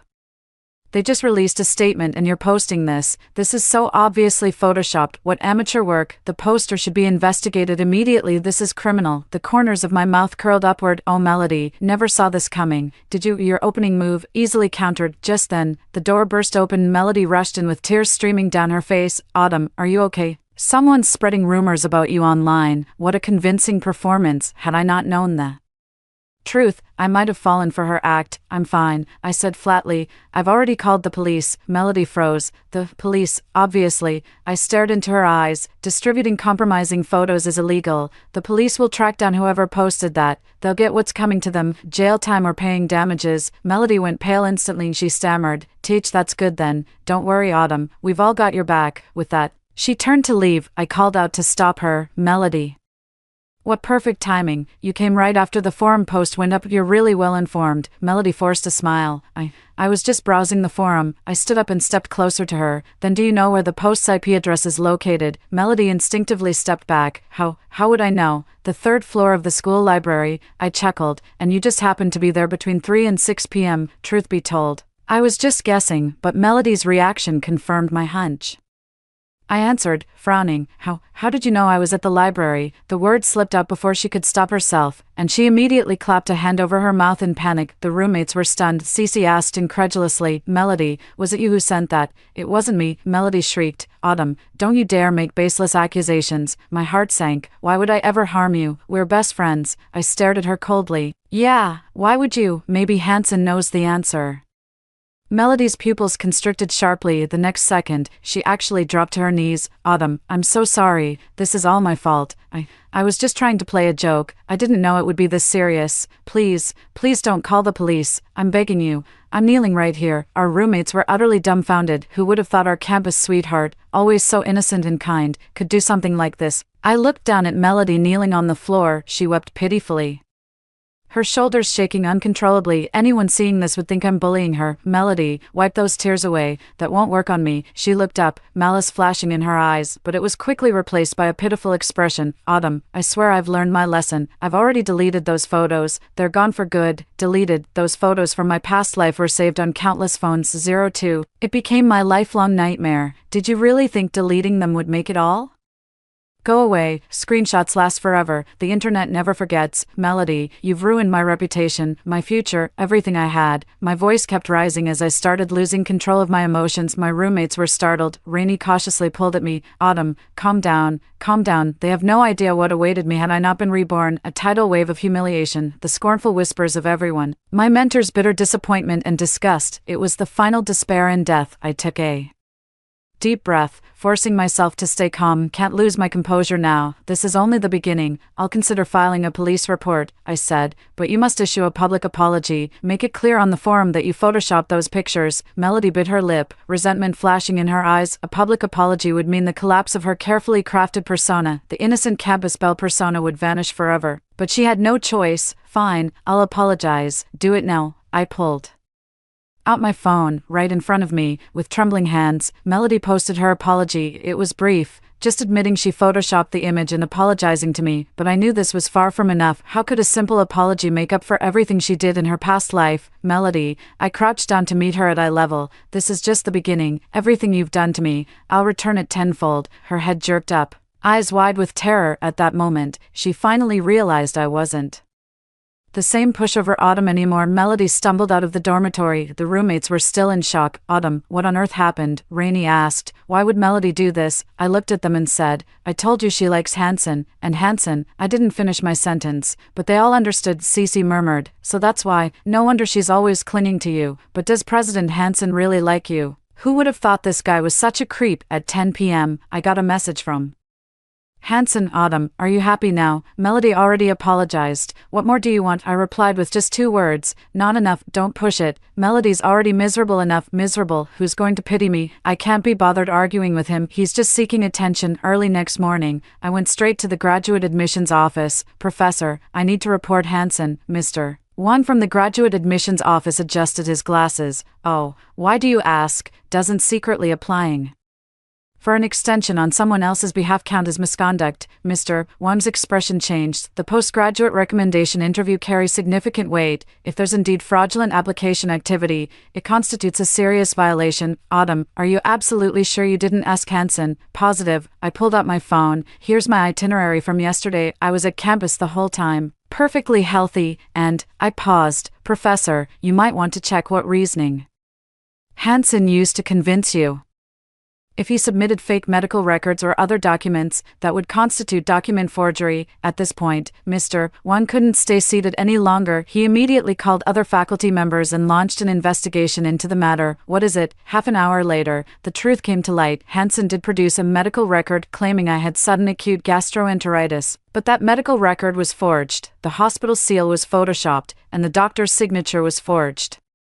This is outrageous, Mr. Wang slammed the table in anger. Forging documents and applying under false pretenses, this constitutes serious misconduct. This must be reported to the faculty immediately. I hung my head, feigning distress. Professor, I think Hanson might have been misled. Who misled you? Melody. I bit my lip. She just posted compromising photos of me online yesterday, and I caught her. Probably trying to frame me again this way. I'm dragging Melody down with me. She's gonna get what's coming to her. The teachers were all shocked. Pornographic photos, framing classmates. This has gone way beyond ordinary campus disputes. Autumn, do you have proof? I opened the forum and pulled up last night's apology post. This is Melody's own admission. A deathly silence fell over the office. The teachers exchanged uneasy glances, clearly unprepared for such complexity. Finally, Mr. Wang said gravely, we'll get to the bottom of this. Autumn, your interview will proceed as scheduled. As for Hanson and Melody, you're gonna face disciplinary action. After leaving the graduate admissions office, I headed straight to the library. You gotta make every second count for interview prep. Even though I've prepped for ages, another review never hurts, especially in this lifetime. I can't afford to let my guard down. The moment I settled into the corner, Hanson came charging over aggressively. Autumn, did you snitch to the grad admissions office? I glanced up at him briefly. Before returning to my book, he snatched my book away. I'm talking to you. Everyone in the library turned to look. I stood up and said coldly, Hanson, this is a library. If you want to make a scene, take it outside. You. His face flushed crimson with rage. Do you have any idea I might get disciplinary action because of your tattling? Serves you right. Who told you to forge medical records and request an extension under my name? Hanson was left speechless. He didn't expect me to be so blunt. The old Autumn was always walking on eggshells, constantly weighing others' feelings in every word and action. I'm just looking out for you, he argued unreasonably. You were so emotional yesterday. How could you possibly attend an interview? Hanson, you're being ridiculous, trying to get my attention this way. How pathetic. You're acting like a clown. And tell Melody this, she'd better stop digging her own grave. Hanson's expression darkened. What are you implying? I took my book back and decided to find another spot. Hanson stopped me. Autumn, Melody has already apologized. Why can't you just let it go? She genuinely regrets it. I paused and looked at him intently. Hanson, I need to ask you something. If someone photoshops your nude photos and posts them online, then casually tosses out a half-hearted apology, would you forgive them? He was left speechless. If someone goes out of their way to ruin your future, then claims it was just a joke, would you just laugh it off? You wouldn't. I cut him off. Yet you're asking for my forgiveness. That makes you worse than a clown. Just trash. Hanson turned pale, stunned by my words. No, I stepped around him. Hanson, stay away from me. You disgust me. I whispered those last 2 words, just loud enough for him to hear. Hanson froze in place, staring at me in disbelief. I walked away without looking back. The afternoon interview went smoothly. Well prepared and performing brilliantly, I left all the Professors thoroughly impressed, particularly Professor Wang, who is a towering figure in China's financial sector. Autumn, your professional knowledge is remarkably solid. Your analysis of the current economic landscape is equally insightful. I'm genuinely looking forward to having you join my research team. I bowed excitedly. Thank you, Professor. I'll give it my all. Stepping out of the interview room, I let out a long sigh of relief. The opportunity one missed in my past life, I've finally seized it this time, but I know this is just the beginning. Melody won't let this go. Sure enough, I received several strange messages that evening. Are you Autumn? Heard you charge 300 per night. Wait, hey beautiful, wanna hang out? I'll pay 500. Send me the address. I'm heading over now. I blankly took a screenshot and saved it, then opened a voice recording app and left myself a message. This is Autumn. It's currently 8 p.m. on September 16th. Starting from 7 o'clock, I've been receiving harassing messages one after another. The content includes offensive remarks and sexual harassment. I suspect someone is maliciously spreading my personal information and false statements. I will preserve all evidence and reserve the right to pursue legal action. Really, after recording, I posted the video on My Moments, visible only to schoolmates. Soon, My Moments blew up. Autumn, what's wrong? Who's bothering you? This is outrageous. It's criminal. Was it the same person who photoshopped those pictures yesterday? Now they're escalating. I replied to some of the comments, saying I'm gathering evidence and preparing to report this to the police. Then, I opened the group chat with my roommates. Rainy, Cece, do me a favor. What is it? Help me record something. Half an hour later, Rainy stormed back into the dorm. Got it, that bitch. She unlocked her phone and played the recording. Melody's voice came through. Oh come on, I just heard it from someone else. They say Autumn strapped for cash and Daz, you know what, at night, 300 a pop, that's pretty cheap. Someone nearby asked, seriously, she doesn't seem the type. What do you mean doesn't seem the type? Don't you know her family's dirt poor, can't even afford tuition? Guess I'll have to find ways to make money. I stopped the recording with a cold smirk. Oh Melody, did you really think changing your rumor tactics would stop me? With the recorded evidence in hand, I immediately called the police. The officers took it seriously and summoned Melody that very night. Word has it she was bawling her eyes out at the station, insisting it was just a joke, but spreading malicious rumors isn't something you can laugh off, particularly when it involves personal attacks and defamation. Early the next morning, campus security came to see me. Autumn, the school takes your harassment case very seriously. Our investigation confirms that student Melody was indeed spreading false allegations. The school will give you justice.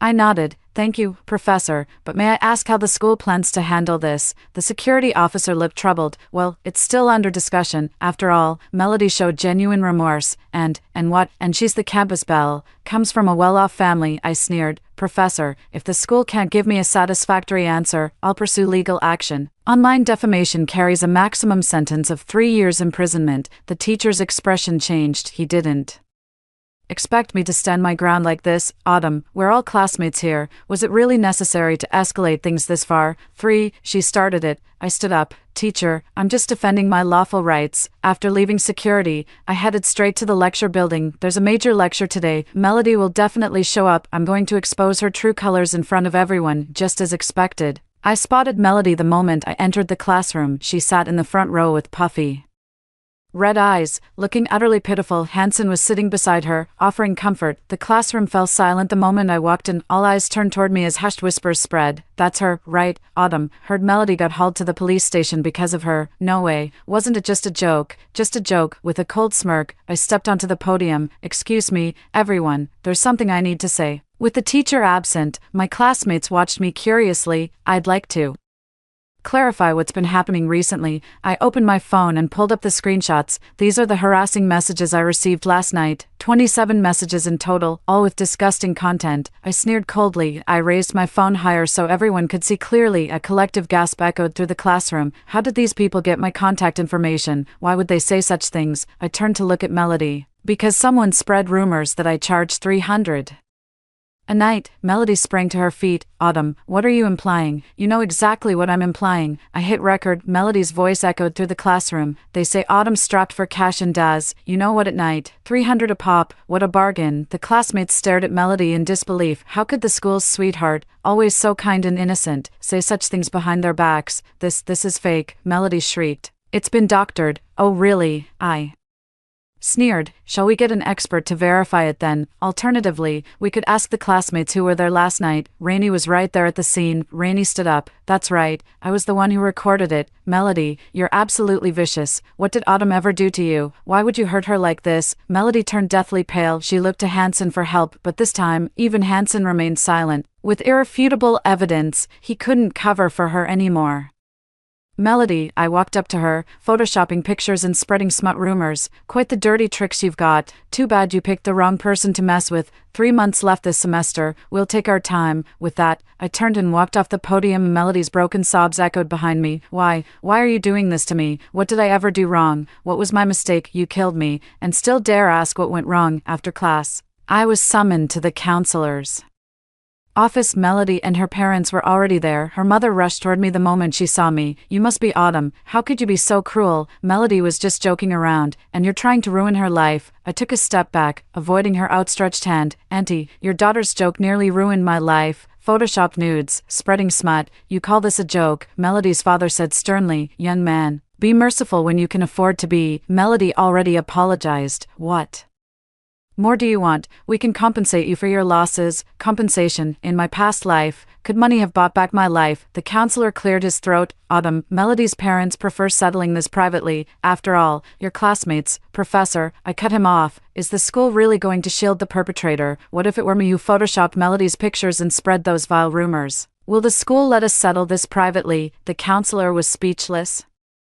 Melody suddenly dropped to her knees with a thud. Autumn, I swear I've learned my lesson. Please, just let this go. I'll never dare do it again. Her parents panicked and rushed to help her up. The scene descended into chaos. I watched the whole drama unfold with cold detachment. Melody, you know what? Because of your rumors, 3 guys broke into my dorm last night. If the dorm supervisor hadn't arrived in time, who knows what could have happened? After 2 a.m., someone actually tried to break into the girls' dormitory, though it was stopped in time. That terror will haunt me forever. Melody turned even paler. Her mother froze too. Is it true? The dorm supervisor can confirm, I said. It's all on camera. Melody, do you really think you can handle the consequences if something goes wrong? The counselor's expression darkened. At this point, it's gone far beyond just ordinary student conflicts. Autumn, how do you propose we handle this? Handle it by the book, I said.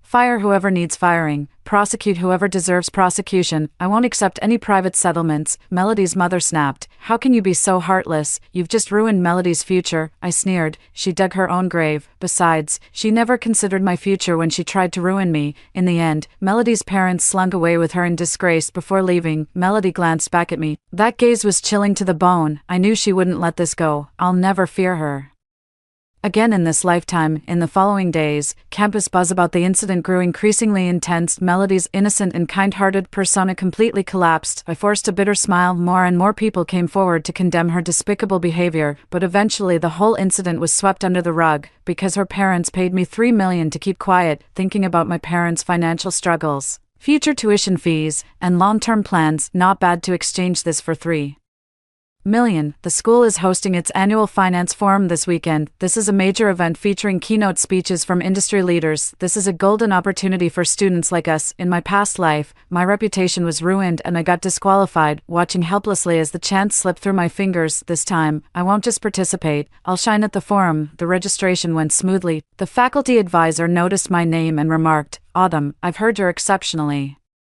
skilled in your field. There's a student presentation segment at this forum. Would you be interested?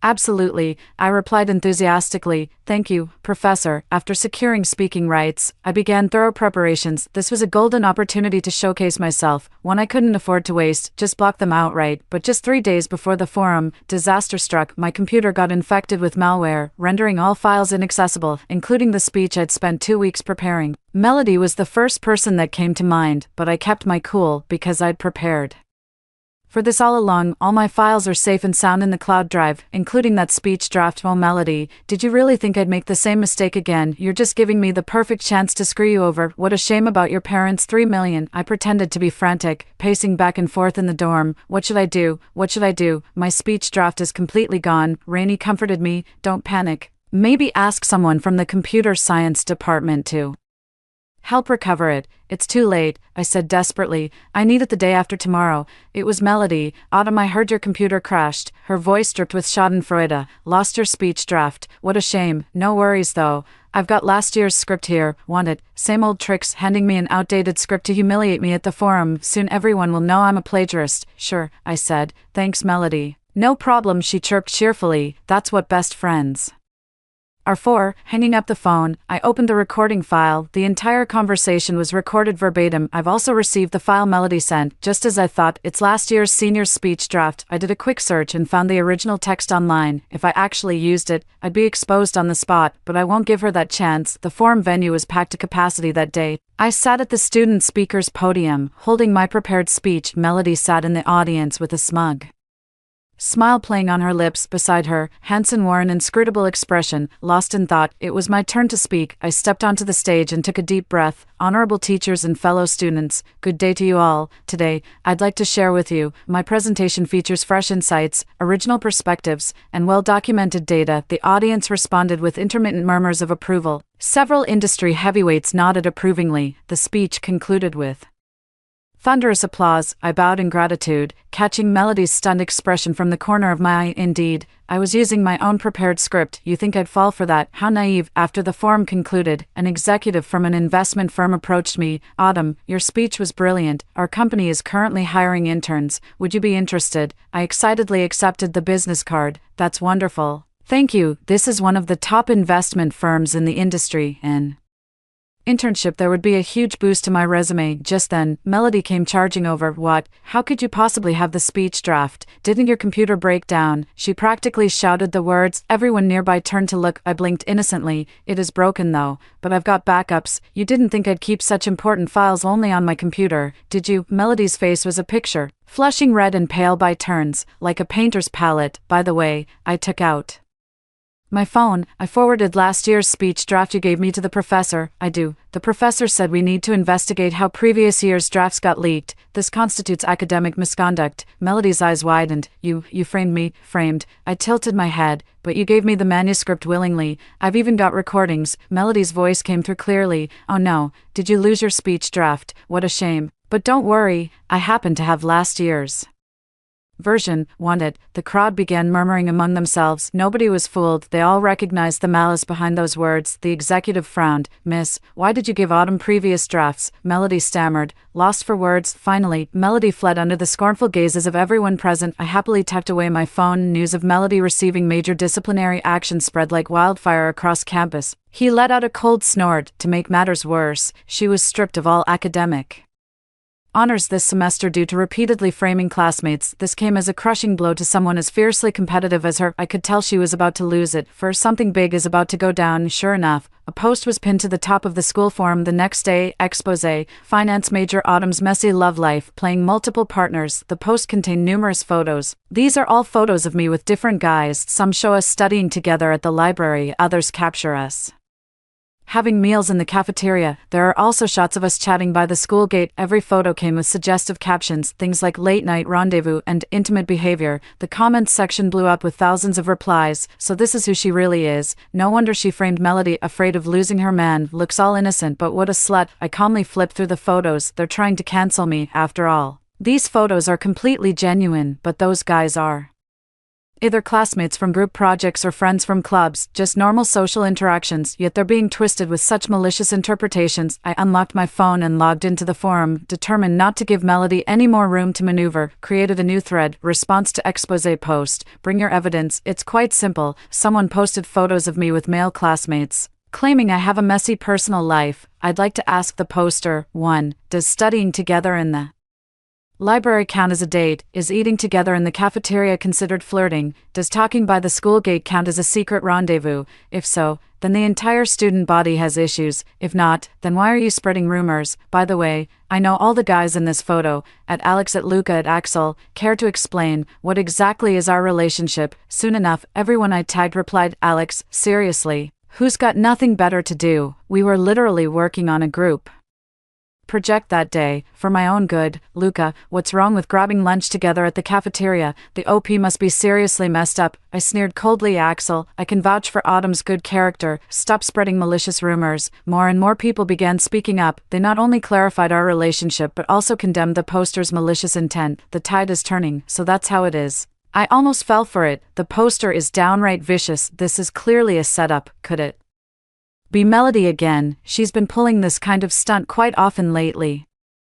I promptly added, I've taken screenshots of all evidence. Literally, I reserve the right to pursue legal action against malicious rumor mongers. Shortly after sending this reply, that expose post got deleted. The poster chickened out, but I wasn't done yet. I went straight to the student council office. Hansen's face darkened when he saw me. What are you doing here? Those photos were taken with the student council's camera, weren't they? Hansen jumped to his feet. What nonsense are you spouting? We'll know whether it's nonsense or not once we investigate. I pulled up the photo's properties. Camera model, Canon EOS 5D Mark IV. This model is exclusively used by the student council. The other student council members exchanged uneasy glances, and I zoomed in on a corner of the photo. See that? The reflection in the glass. The photographer was wearing a student council uniform. The evidence is undeniable. Hansen's expression grew increasingly grim. Hansen, I stood up.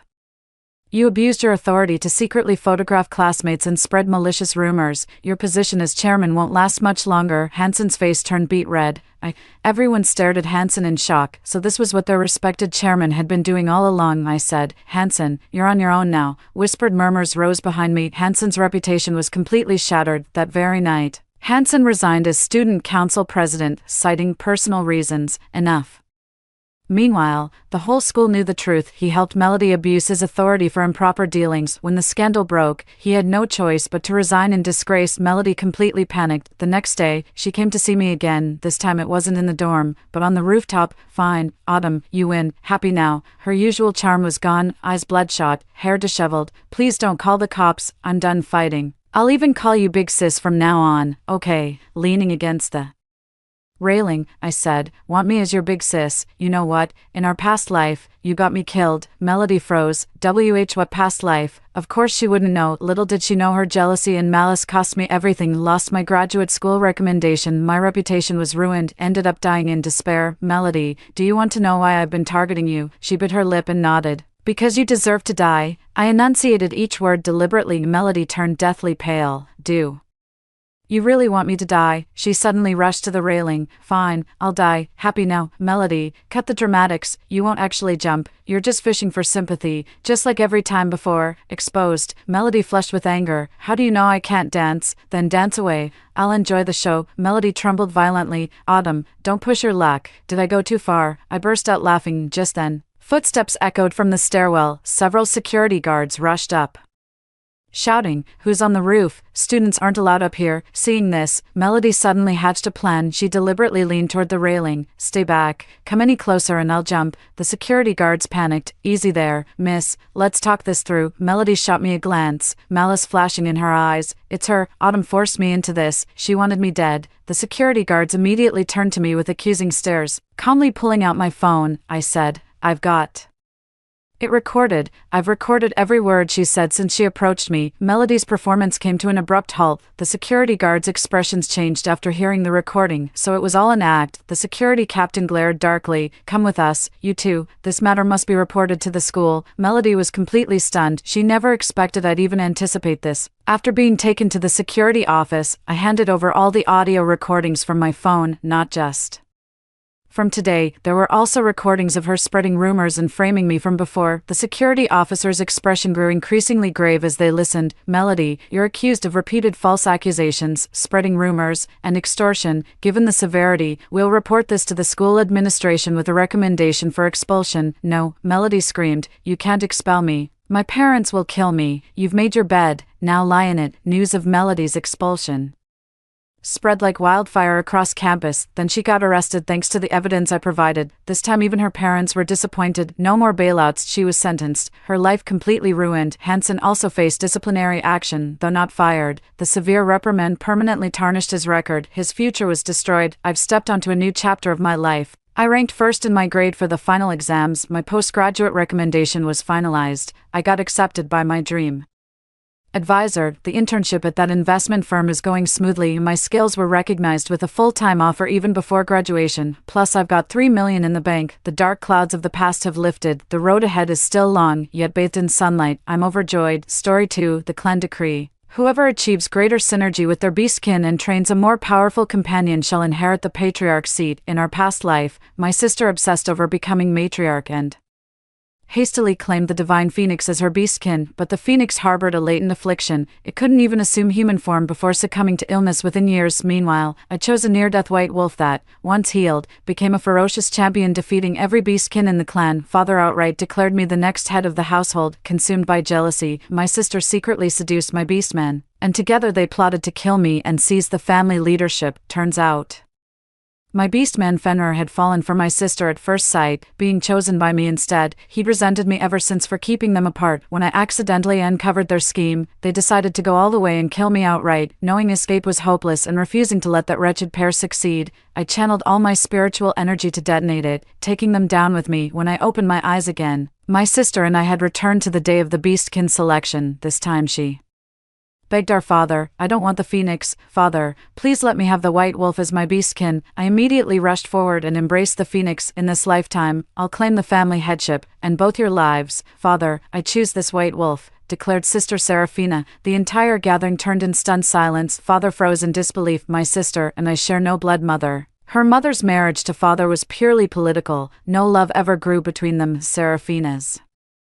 mother died during childbirth, and soon after, my father married my mother, bringing me into the world. Serafina always believed my mother seduced our father and tore her family apart. She's resented me since childhood, constantly trying to one-up me, and now, when choosing both her future mate and the clan's successor, she shockingly rejected the legendary phoenix in favor of a mortally wounded white wolf, a choice that visibly stunned our father. Serafina, are you absolutely certain this decision is irreversible, father? Pressed again, my sister clung to father's arm, pleading, "Father, look how pitiful this white wolf is. If we don't save him now, he'll die." How could I bear that? Let younger sister have the phoenix. I only want the white wolf. Father turned to me. "What about you, Ember? Who would you choose?" I looked at the listless phoenix and said, "I'd like to choose this phoenix." Father seemed quite pleased with my choice, smiling and nodding in approval. My sister and I publicly bonded with our chosen beastkin mates. Our eyes met as she flashed me a challenging grin. "This lifetime, the white wolf and clan leadership will be mine."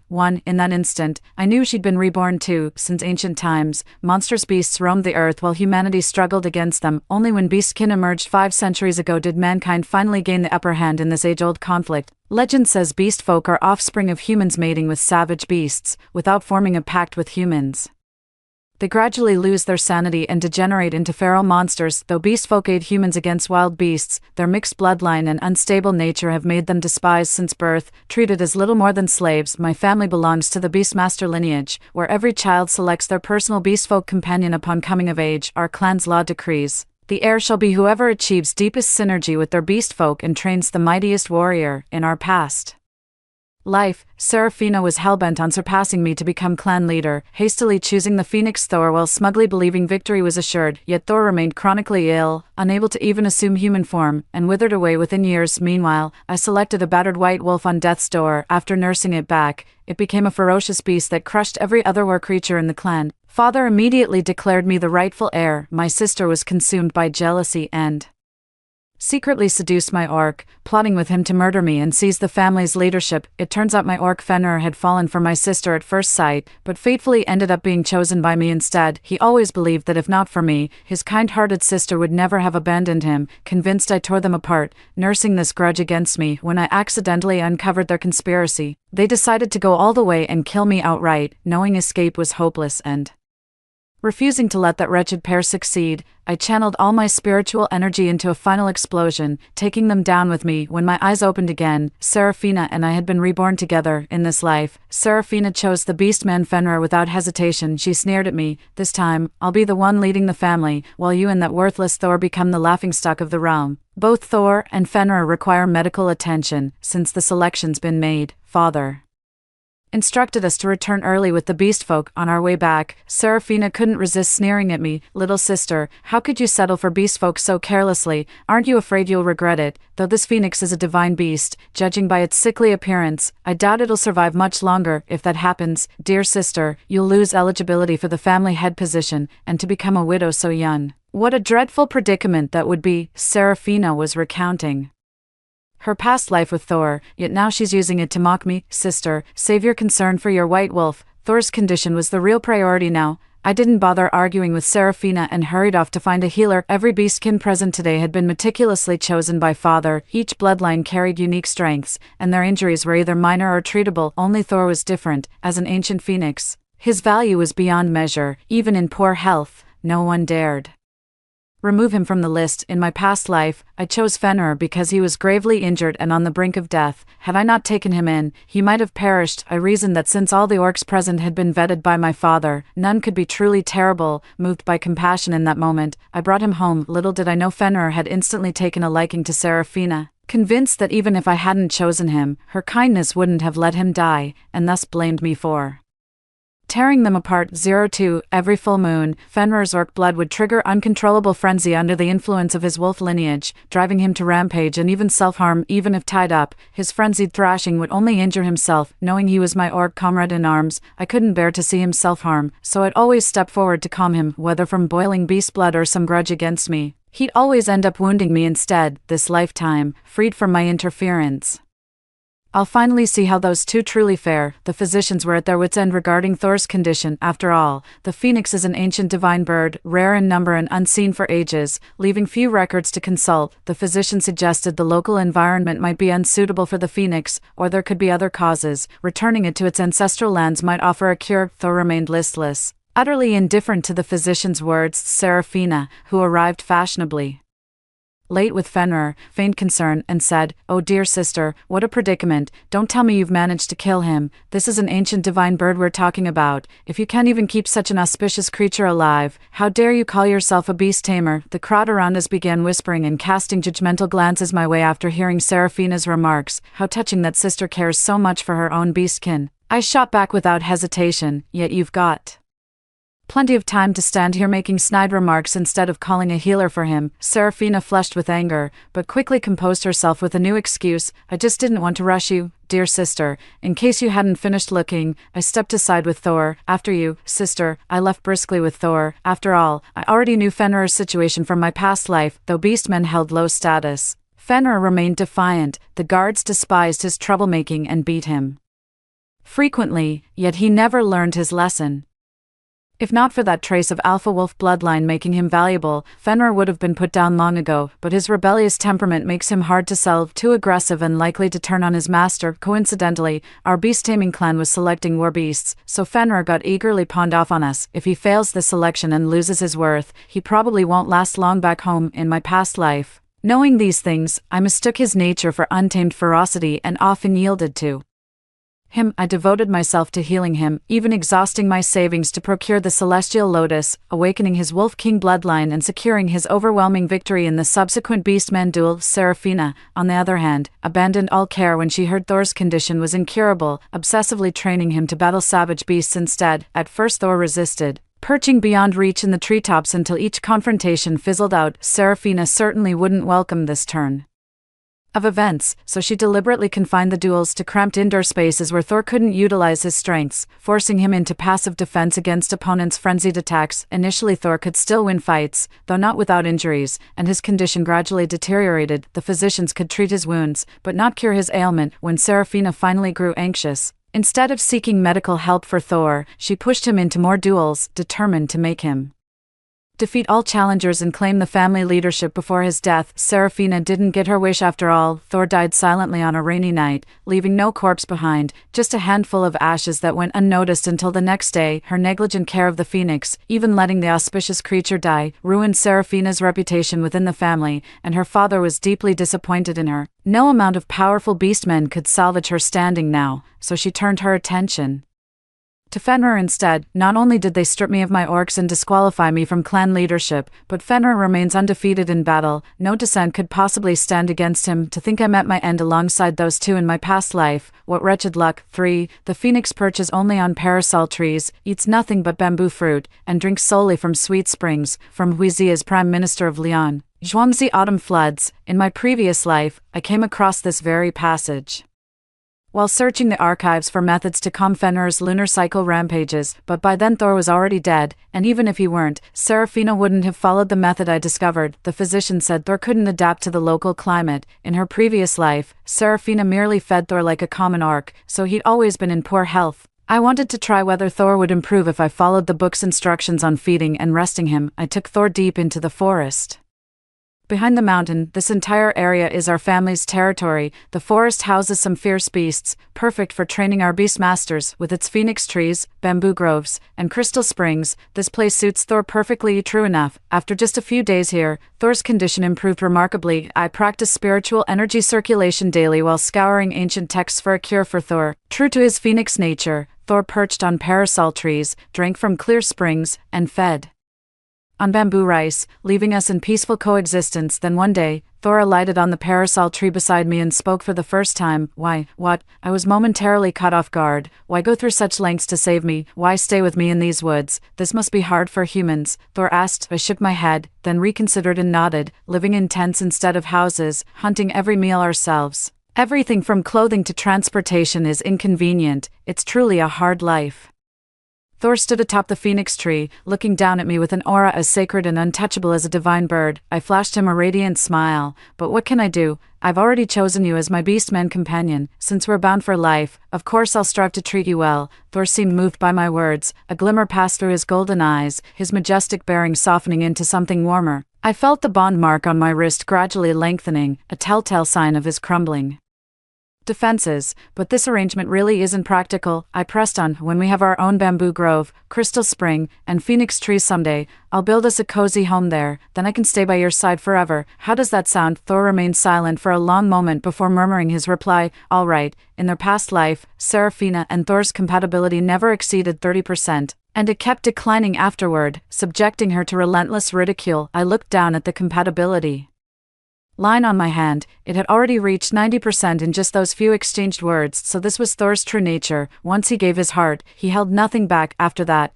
we got along harmoniously, and the compatibility line kept growing longer. Thor wasn't much of a talker, but he'd greet me whenever he went out, sometimes bringing back small gifts like game or wildflowers. He truly took my words to heart that day and began treating me as his partner in earnest, with the comfortable living environment and the healing artifacts I'd collected. Thor's health steadily improved. Then one day, he appeared before me in human form, leaving me speechless with astonishment. Thor possessed striking features with delicate symmetry, his golden eyes shimmering like sunlight trapped in ice, an ethereal purity reminiscent of the world's most exquisite porcelain, so flawless it seemed sacrilege to touch. For a being of such breathtaking beauty to have been kept by Seraphina in his primal form all this time was nothing short of criminal waste. Now that Thor could assume human form, it was high time to have the physician reassess his recovery progress. For mid-journey, we unexpectedly crossed paths with Seraphina, who stood encircled by fawning attendants amid a chorus of sycophantic praises. No surprise at Seraphina, she's always been the best among us since childhood, an 86% compatibility rate with Fenrir. That's got to be the highest in history, just a few days into the bonding ritual and already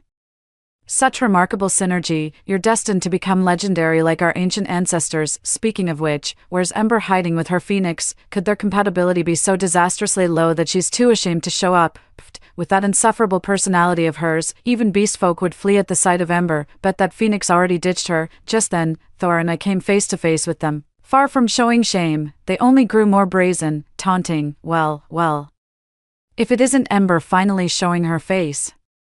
We were beginning to think you'd fled after killing the phoenix out of negligence. Some noticed Thor beside me, though they'd never seen him before. His noble and divine bearing bore an uncanny resemblance to the phoenix, sparking whispers of speculation. Seraphina's eyes flickered with poorly concealed alarm as she forced a greeting. Oh, little sister, what a surprise. Where have you been hiding with your beastkin all this time? The whole clan's been wondering about your absence. And who Might this gentleman be? This is my orc companion, the Phoenix Thor, I announced confidently to the crowd. Seraphina's ominous premonition came true. Digging her nails into her palms, she forced a smile. So this is what Thor looks like, quite unexpected. In our past life, Thor's chronic illness prevented his transformation, making her the laughingstock of everyone. After just a short separation, Thor has not only achieved his transformation under my care, but emerged in such a strikingly handsome form. Compared to Thor, even the broad-shouldered Fenrir by her side seemed too rugged. Seraphina had always been competitive with me, and now she lived utterly defeated, probably seething with rage. Fenrir was glaring at us too soon. She thought she'd found a comeback. Oh, by the way, sister, she said sweetly, what's your compatibility rate with Thor? The bonding ceremony was so rushed, I never got to see it. In their past life, no matter how Seraphina flattered or threatened him,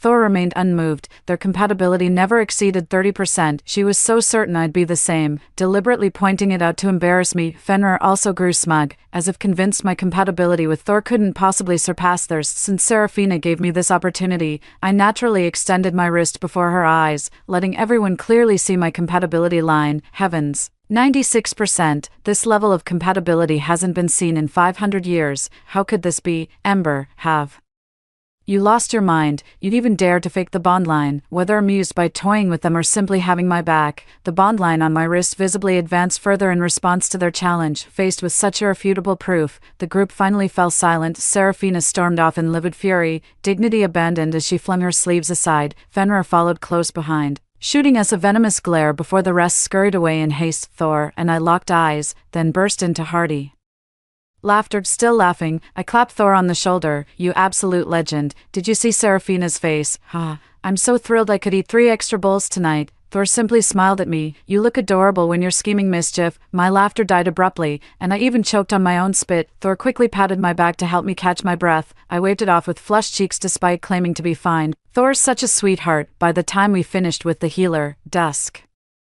had fallen. We decided against returning to Mirkwood today. Shortly after Thor and I returned to the courtyard, commotion erupted outside. When I opened the door, Seraphina and Fenrir stood there fuming with the same group we'd encountered earlier, their faces burning with indignation. Leaning against the doorframe with crossed arms, I gave them a sardonic smile. Well, what's all this? Midnight social hour at my doorstep. Don't play dumb, Ember. The compass clearly shows Seraphina's lost primordial beast remains are right in your courtyard. Damn right. We followed Seraphina's trail straight here. You can't worm your way out of this. I turned to Seraphina, whose eyes betrayed undisguised malice and smugness as she feigned concern. Perhaps the compass merely points toward Ember's courtyard. Let's not accuse her before we found the missing item. Dear sister, to clear your name, why not let everyone have a look inside? Fenrir glared at me viciously. Don't worry, Seraphina. Whoever stole from you, I'll make sure they pay for it. The others chimed in. She robbed you, yet you still defend her. You're too kind-hearted. Seraphina, listen to us. Some people just aren't worth your kindness. With that, they barged into my courtyard one after another, ransacking everything in sight. Moments later, someone came charging out with a box. Found it. It was hidden under her bed. I knew it. It was her all along. How dare our noble beast-taming family produce such a thieving scoundrel? We must report this to the family head today and see her punished. Soon a crowd gathered around me, hurling accusations in a chaotic uproar. Fenrir even raised his fist against me. Just then, Thor stepped in front of me, with an icy glare and the divine aura of a sacred avian surrounding him. He gradually cooled the hot-headed mob, with reddened eyes and a victimized air. Seraphina cried, Thor, I know you're Ember's beastkin, but she stole my mother's heirloom. The evidence is irrefutable. Are you trying to shield her? She's been with me all day. There's no way Ember could have done this, Thor declared in my defense, smiling. I took his hand and addressed the skeptical crowd. Very well, let's settle this before the family head. The group finally regained their composure and rallied behind Seraphina. Fine by us. With witnesses and evidence in hand, let's see how you wriggle out of this. Exactly. We saw them find those things in your room with our own eyes. How could they be fake? Seraphina initially felt a twinge of guilt, but emboldened by the crowd's cheers, she regained her composure and maintained her pitiful victim act. With feigned magnanimity, she said, Little sister, I had no idea you took this, but these remains of the ancient beast are my mother's heirloom. I only wanted an apology from you. If this matter reaches father, you'll inevitably face punishment. But since you insist, so be it. She dabbed at her eyes as she spoke, putting on a heartbroken display. Pretty words indeed, yet she made such a spectacle by bringing all these people to search my courtyard. With this commotion, word will surely reach father's ears sooner or later. If we don't settle this today, that baseless accusation will stick to me forever. Do you really think I'd let her have her way? In the great hall, father and the clan elders sat at the head table, observing our noisy squabble with knowing eyes. Ember, what do you have to say? Father gave me the first chance to explain. I turned to Serafina with a smile. Dear sister, might I ask when exactly these ancient beast remains went missing? 5. Fenrir immediately shielded Serafina as if I'd bullied her, glaring at me with fierce protectiveness. Serafina swallowed nervously before answering. Around 8 p.m., I wanted to look at the keepsake my mother left me but couldn't find it anywhere. I got so anxious that I asked everyone to help search. Exactly, Serafina looked like she was about to cry from distress, so of course I helped her look. Yeah, same here, several voices chimed in agreement. I pressed further. When was the last time you saw it? Serafina clenched her teeth and replied, right before leaving this morning. If she extended the time frame, others might claim the relic was stolen and planted in my room during my absence. To pin this on me, the ancient remains must have disappeared today. Not everyone present blindly accepted Serafina's account. The patriarch at the head of the table furrowed his brow, already sensing something amiss, but there are always a few idiots. Answer properly when you're asked. Why keep bringing Serafina into this? You're the one being interrogated. It was Jared, my father's younger brother, still bitter after losing the family leadership battle years ago. In this situation, either Serafina or I must be at fault, and he'll surely seize the opportunity to stir trouble. That fool Serafina actually thinks she's fit to lead the family, I replied respectfully. I returned from the deep woods today. The timekeeper should have records of my arrival. After that, I took Thor to see the healer. We were together the entire time, with no opportunity to steal from Serafina. Besides, what possible use could I have for the remains of an ancient dire beast? He's your beastkin, of course he'd speak in your defense. I turned toward the sound and saw a rat-like beastman. When humans and beastmen interbreed, their offspring could be either human or beastman. Unfortunately, he was born a beastman and a rat type at that, with no notable bloodline advantages. He was largely shunned by the clan until becoming good friends with the kind-hearted Serafina, which somewhat improved his standing. Today, he's been the most vocal troublemaker, eagerly pinning all the blame on me. At his accusation, the others chimed in. Exactly, he's obviously taken your side, we saw it just now. Serafina stepped forward with tearful eyes and said, I know Thor suffers from a hidden ailment, and you've exhausted every means to cure him, but these ancient beast remains are my mother's heirloom. Had you simply asked, dear sister, how could I refuse you? Though it pains me to part with it, you're my own flesh and blood, and this is to save a life. But stealing, this you should never have done. You've shamed the honor of our centuries-old beastmaster lineage. Exactly, Thor is your orc, his testimony doesn't count. Jared spoke again, glaring at me with sinister intent. Got any other evidence? Otherwise, you won't shake the charge of stealing ancient beast remains. I sighed helplessly. Does anyone here know the nature of phoenixes? Phoenixes rest only on parasol trees, eat only bamboo fruit, and drink only sweet spring water. Their sustenance comes solely from the purest elements of nature. Ancient beast remains are far too malevolent. They might benefit others, but for a phoenix, they're utterly worthless. Why would I take such a huge risk to steal something worthless? What's in it for me? Serafina paled upon hearing this. She'd been completely unaware. With things having escalated this far, she'd be in real trouble if she couldn't pin the blame on me. A loud bang erupted nearby as Jared, perhaps catching the sarcasm in my words, slammed the table in rage. You insolent Ember, we gave you a chance to explain yourself, yet you keep beating around the bush without proving your innocence. And now you dare show off before your elders. What, do you think you're the only one in the whole damn world who understands Phoenix behavior? Enough with this farce. She's clearly the thief. Guards, bring out the family discipline. Jared, father glared at him disapprovingly. What's this? Does the family head intend to openly shield his own daughter? Jared shot back defiantly. The tension in the room became palpable. I can prove Ember's innocence, Thor declared. Jared shot him a disdainful look. You, defending her? Don't make me laugh. Without a word, Thor let out a phoenix's cry, clear as jade shattering, resonating far and wide. Soon, countless birds came flocking at its call, a phoenix summoning the birds. This is legendary, someone gasped. Serafina's face flushed crimson then paled dramatically, a spectacle to behold. In her past life, Thor had never revealed such divine prowess. Had she known, she'd never have forsaken him for Fenrir. The regret now gnawed at her like bitter poison. Fenrir seemed to sense Serafina's turmoil, his eyes burning with venomous jealousy. As they locked onto us, Thor wove a spell gesture, pointing at the box in Seraphina's hands. Did any of you witness this box today? Describe what occurred. A flock of chirping birds suddenly spoke in human tongues. Don't know. Didn't see anything. What's that? Feels really dangerous. Amidst the chaotic chatter, one bird flew closer, examined the patterns on the box carefully, and said, I saw it. Today a rat carried this big box into a courtyard. The box was so much bigger than it, sneaking around trying to avoid people. I found it amusing and watched for quite a while. 6. By the way, that rat went straight into your lordship's courtyard. When it came out, the box was gone. You're lying. A shrill voice rang out. It was that rat-like beastman. The crowd turned to look at him, recalling what the little bird had said earlier, and couldn't help but grow suspicious. Sensing the crowd's disapproving gazes, he panicked and backtracked. What I meant was, this magic was cast by the phoenix. Since he's Ember's beastman, who's to say he didn't use spells to distort testimony or command these birds to bear false witness? After all, they obey the phoenix unquestioningly. Exactly, such testimony is utterly unreliable, Jared snarled, fixing us with a venomous glare as his lips curled into a cold smirk. By this point, everyone could see Jared was simply making trouble without cause, but as an elder, not even my father could prevent him from intervening in tribal disputes. Just then, a melodious voice came from behind. What it says is true. The crowd turned to see a magnificent azure bird emerge from the flock, gradually transforming into human form. Grandmother Azure. The people greeted her with respectful bows. She was one of the tribe's guardian beast folk, the azure bird representing hope and good fortune. Her exact age remains unknown, but she had already been safeguarding our family with her abilities for many years. By the time I was born, Elder Qingyao approached the gathering slowly and said, I've heard your quarrel. The phoenix's magic was genuine, and that sparrow spoke the truth. I can vouch for this. As a revered elder, Qingyao had no reason to lie for us juniors. Even Elder Jared, who had been so vocal earlier, could only bow in respectful agreement now. At last, my name has been cleared. Father's stern gaze fell upon the rat-like beastman.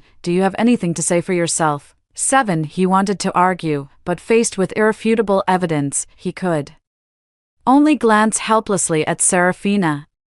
Seraphina's heart tightened as she feigned hurt. After all I've done for you, why would you do this? Remember that winter when the blizzard hit, you and your sister nearly froze to death. It was only because I gave you blankets and clothes that you survived that bitter cold. If you truly value family bonds and cherish your sister so much, why would you steal my mother's heirloom? He understood Seraphina was threatening his sister. Gritting his teeth, he took full responsibility. I know nothing about any ancient beast's remains. I just wanted to steal valuables for money. With that, he dropped to his knees before his father with a thud. I was wrong, family head. Please spare me this once. It's my first offense. His father asked again, did you do this entirely on your own? He kept kowtowing desperately, pleading, I was wrong, patriarch. Please spare me. Since you've confessed, you're hereby banished from the family. His father declared solemnly. He'd expected mere household discipline, never anticipated such severe punishment. Out there, orcs live like slaves. He turned pale with terror and collapsed to the ground. Only when someone dragged him out did he snap out of it, screaming for help. Miss Seraphina,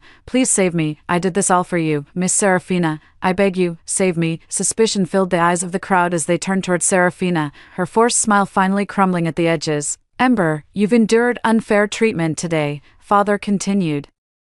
The phoenix is a divine creature, and nurturing it will greatly benefit our family. For your merit in saving it, I grant you the family estate with bamboo groves, phoenix trees, and the crystal spring. May you continue striving for our household's glory. Elder brother, Elder Jared protested indignantly. You object. Father shot him a sidelong glance. Jared glanced at Granny Qingyao, who remained present, and said reluctantly, no objections. I cheerfully pulled Thor along as we bowed. Thank you, my lord. In the secluded tea room, I sat facing a suspiciously hooded figure. 5 million, I said. You can't guarantee the authenticity of that snow lotus either. I'm willing to sign a contract, no matter if it's genuine or fake. I won't hold you accountable. Full cash payment up front. Transaction concluded, and we go our separate ways. Deal. The cloaked figure across the table seemed tempted. Just as they were about to speak, the tea house door swung open from outside. 8 million.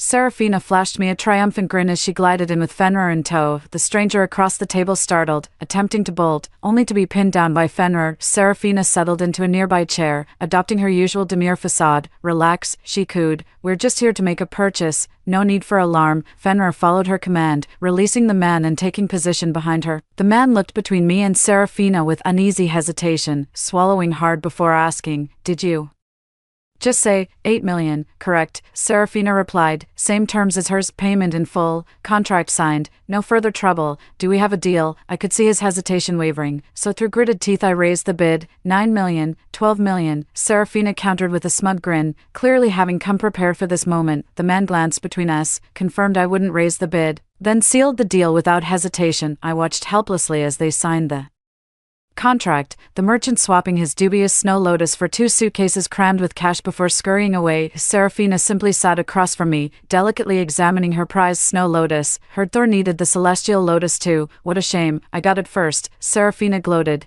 This lotus blooms once a century, you're risking 12 million without even verifying its authenticity. I glared icily. I wouldn't know, but you do, don't you? Serafina leaned against Fenrir smugly. Last life.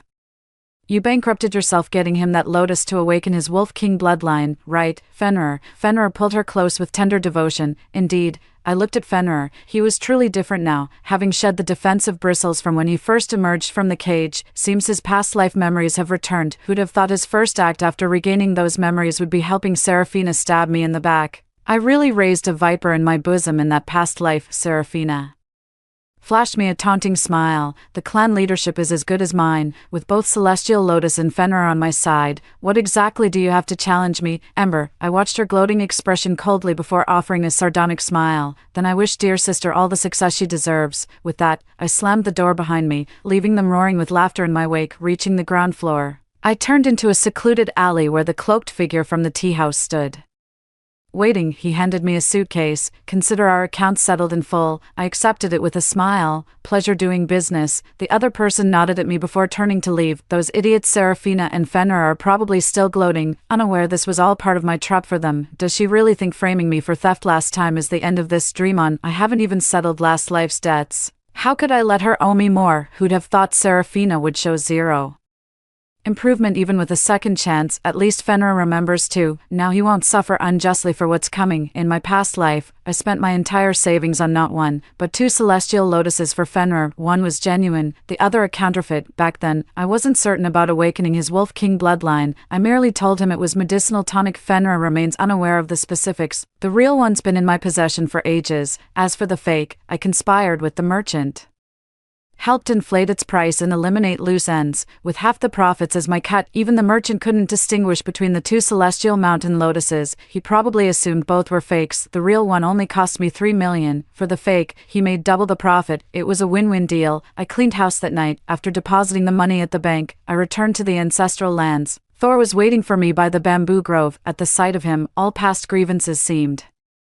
to melt away as I threw myself into his arms. He approached with gentle warmth. You look thrilled. What wonderful news have you brought? Yes, I nodded eagerly, producing the Celestial Lotus from my robe. Tada, the cure for your illness. I found it. 8. Taking his hand, I placed the lotus in his palm. Here, this is for you. Thor gazed at the Celestial Lotus in his hand, then at me with moist eyes before impulsively kissing my cheek. Thank you, he murmured. I gently stroked his back. No need for thanks, just focus on getting better. As a fledgling, Thor had ingested something toxic that gradually drained the iridescence from his plumage and extinguished his innate fire-breathing ability. The Phoenix clan, fearing either contagion or divine punishment, banished Thor from their midst. The outside world offered few sanctuaries for a phoenix, and divine birds like Thor were constantly hunted. After struggling to survive for so long, he was ultimately captured. By then, Thor had nearly given up on life, until fate brought us together. Thor told me I'd healed both his body and soul. After consuming the Celestial Lotus, Thor's health improved dramatically, and he regained his flame-breathing abilities. We've been training with the savage beasts of the dense forest to prepare for the upcoming clan tournament, and our teamwork keeps improving. Meanwhile, Serafina hasn't been idle either. Rumor has it she's been making quite a stir after consuming the Celestial Lotus. Fenrir failed to awaken his Wolf King lineage, leaving both of them baffled.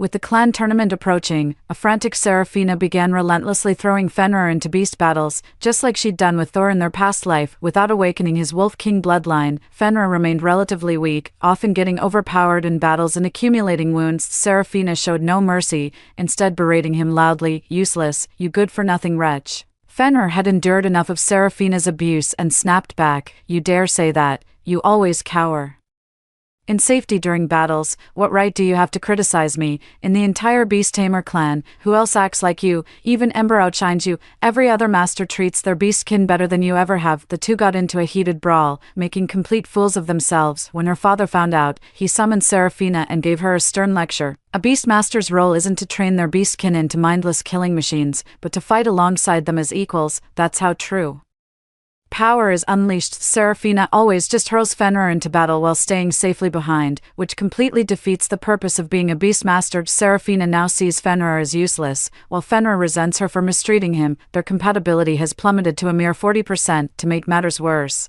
Seraphina publicly declared that she'd willingly part with the ancient beast's remains if it meant saving lives, no matter how precious they were to her. This led to a constant stream of people approaching Seraphina with sob stories and medical emergencies, all demanding the ancient beast's relics. Knowing she couldn't protect the remains forever, Seraphina decided to give them to Fenrir instead. Awakening his Wolf King bloodline might just secure her the family leadership. After devouring the remains of ancient beasts, Fenrir's power surged dramatically, awakening his ancestral Wolf King bloodline as desired, but this came with severe side effects. His werewolf blood could barely suppress the beast's savagery anymore, leaving him in perpetual agony as the two forces tore at his very being, a torment worse than any torture. The beast's blood frenzy that once only erupted during full moons now struck unpredictably, compounding his suffering. Every time Fenrir battled those savage beasts, the scene turned into a bloodbath so gruesome that many refused to train with Seraphina afterward. By the time we met again, the clan tournament had already begun. With bloodshot eyes, Fenrir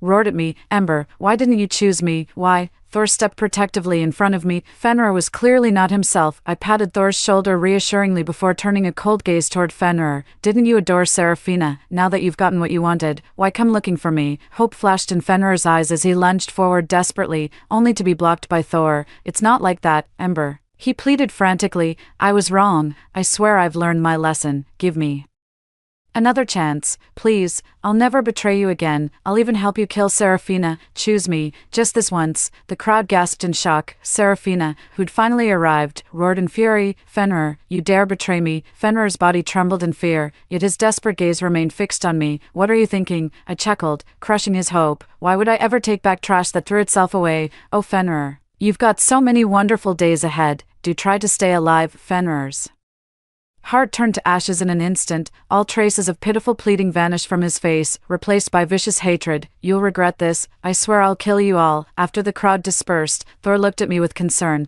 "Do you have some history with them?" "Yeah, bad blood, so you'd better protect me well." "Thor," I said, gazing at him with complete trust. Thor seemed to want to ask more, but swallowed his questions, simply vowing with sincerity, "I'll keep you safe, always." The clan tournament began, with just a single summoning of 100 birds paying homage to the phoenix. Thor could call forth countless birds to swarm our opponents, securing us an effortless victory. Fenrir's battles were always drenched in blood, leaving opponents severely wounded or dead. Even when warned, he refused to curb his bloodlust. Gradually, many challengers began surrendering outright when facing their team. No sane person would willingly walk to their doom, and so the day of the final showdown arrived. The battleground wasn't outdoors this time, but confined within narrow walls. I knew Seraphina must have pulled some strings to move the finals indoors, effectively neutralizing Thor's aerial advantage and his phoenix summoning technique. Seraphina and Fenrir made their entrance, with Fenrir radiating uncontrollable bloodlust. He was teetering on the brink of becoming a full-fledged beast. The recent full moon had broken Seraphina's usual chains. They could no longer restrain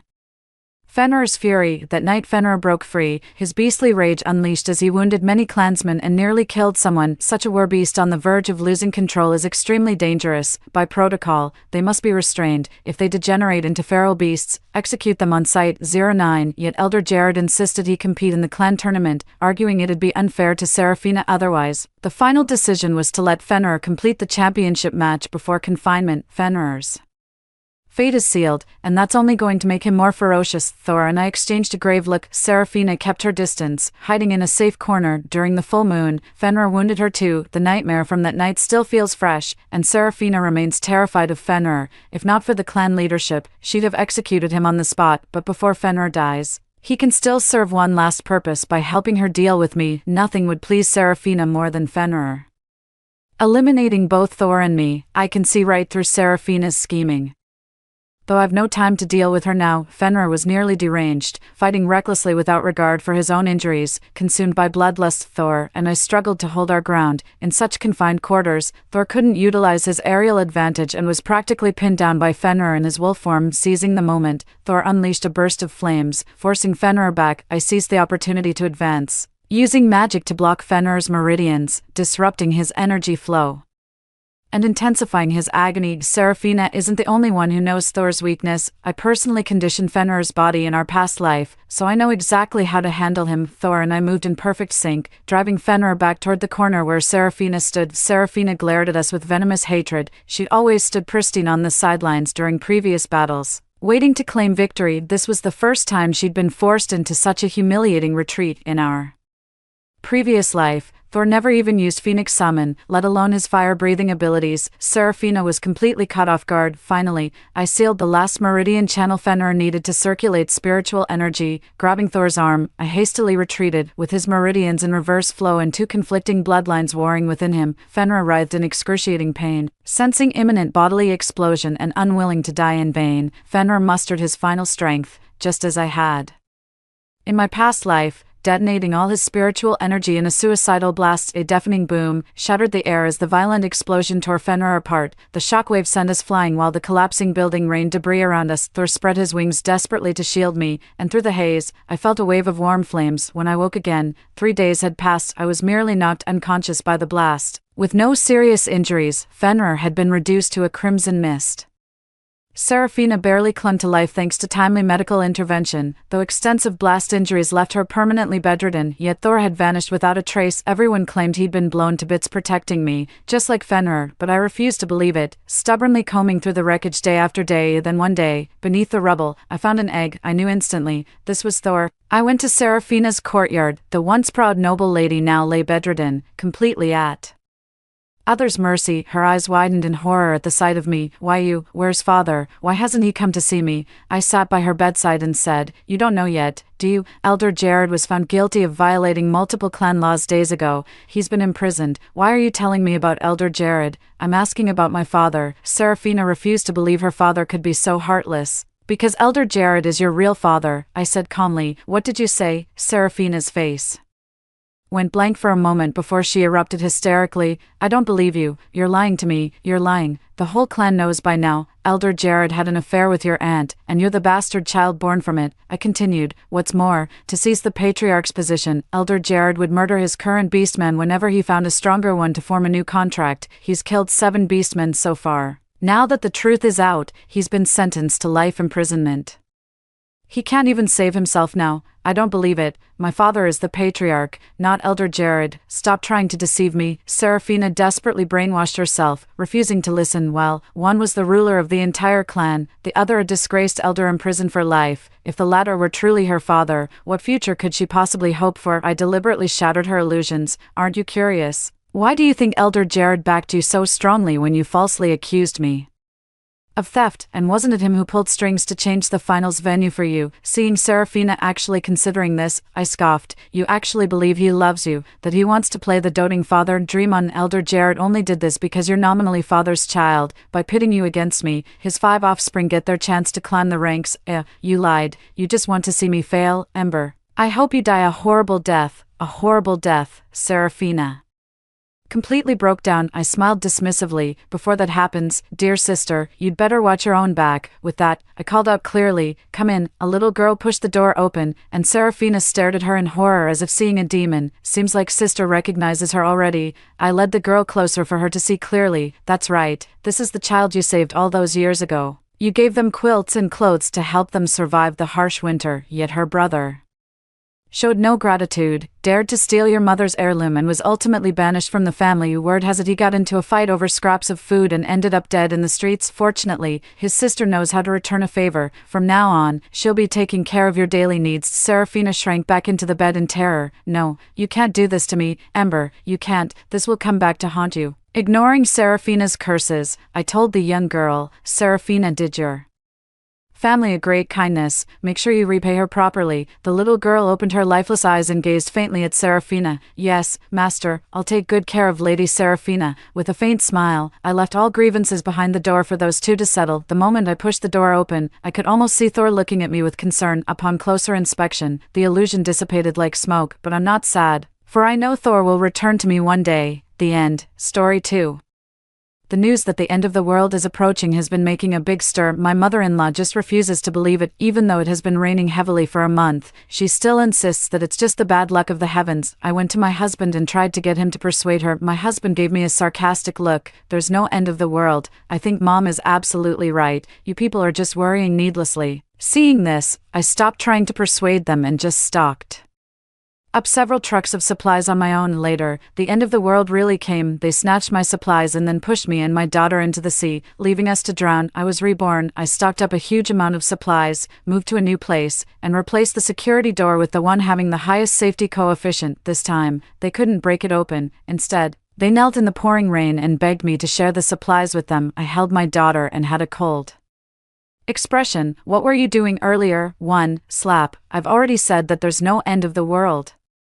You're just wasting money. My mother-in-law had a vicious look on her face and slapped me across the face. I stumbled and almost fell down. She has been farming all her life, and her strength is really great. The slap made me see stars, and my nose and mouth were bleeding. I stood up, wiped the blood from the corner of my mouth, and looked at her with pleading eyes. Mom, it has been raining heavily for a month. Even if there's no end of the world, we should make some preparations. Otherwise, when the flood blocks the road, we won't be able to buy anything even if we have money. Hearing me say this, my mother-in-law became even angrier. You young people have no sense. What's this? In our time, there were droughts that lasted a whole quarter, let alone a month. I sighed. She has been farming all her life and always considers the impact of natural disasters on the fields. For farming, a severe drought is indeed terrifying. But things aren't calculated like this. Can a severe drought be compared to a huge flood for people? In the evening, I found my husband and tried to get him to persuade his mother, but as soon as he heard that we needed to spend money on supplies, he immediately pulled a long face. I think Mom is absolutely right. You bitches are just worrying needlessly every day. There's no end of the world. There's no huge flood. You'd better give birth to a son for me as soon as possible.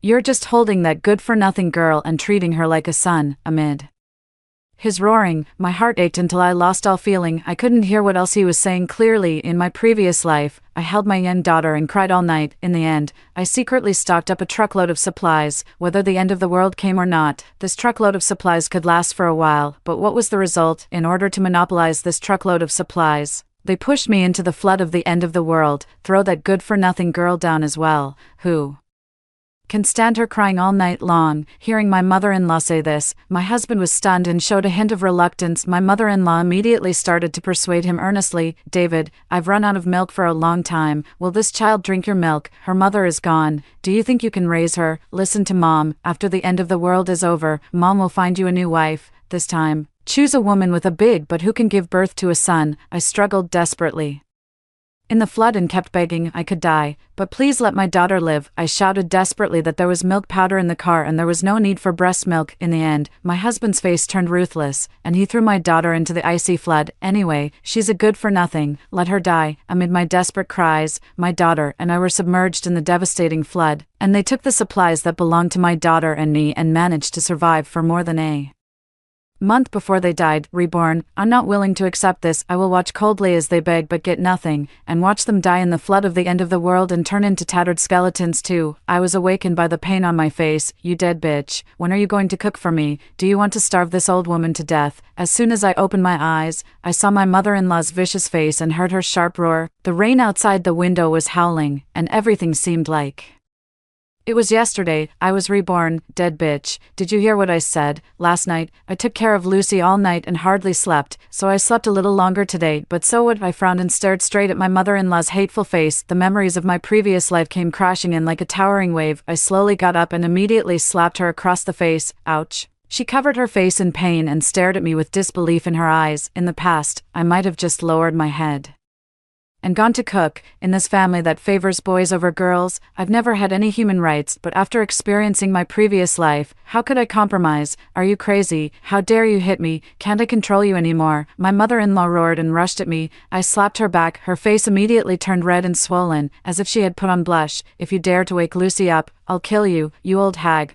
I stared at her coldly. How could she learn to be good? She has been arrogant and domineering for decades, and it can't be changed overnight. She pointed at me viciously. Good, you have the guts. Just wait until David comes back. I'll directly ask him to divorce you, you lowlife. Let's see who will want you when you have a child with you. My heart sank. It would be better if she didn't mention him. Just the mention of him made the hatred in my heart surge up. He was the one who pushed me into the sea. He was also the one who threw Lucy into the sea. My Lucy was only 3 years old. I stood up, looked around, and then picked up a jujube wood walking stick on the ground. My mother-in-law's eyes widened in surprise, and she quickly stepped back. Are you crazy, you? Ouch, I'm so old. How dare you really hit me? Ouch, stop hitting me. Let's talk things over. Ouch, my mother-in-law ran more than a li away. I didn't bother to chase her. Since the end of the world is coming, I need to make plans in advance. I turned around and looked at Lucy in the swaddling clothes. My Lucy must never be killed again. I want to leave this vicious family. 3. What the hell, Mom? Did she hit you, slapped you in the face and whipped you with a stick? She's gone too far. As soon as David came back, my mother-in-law went to complain to him, crying and sniffling. David, you know how old your mother is. Your wife almost killed me.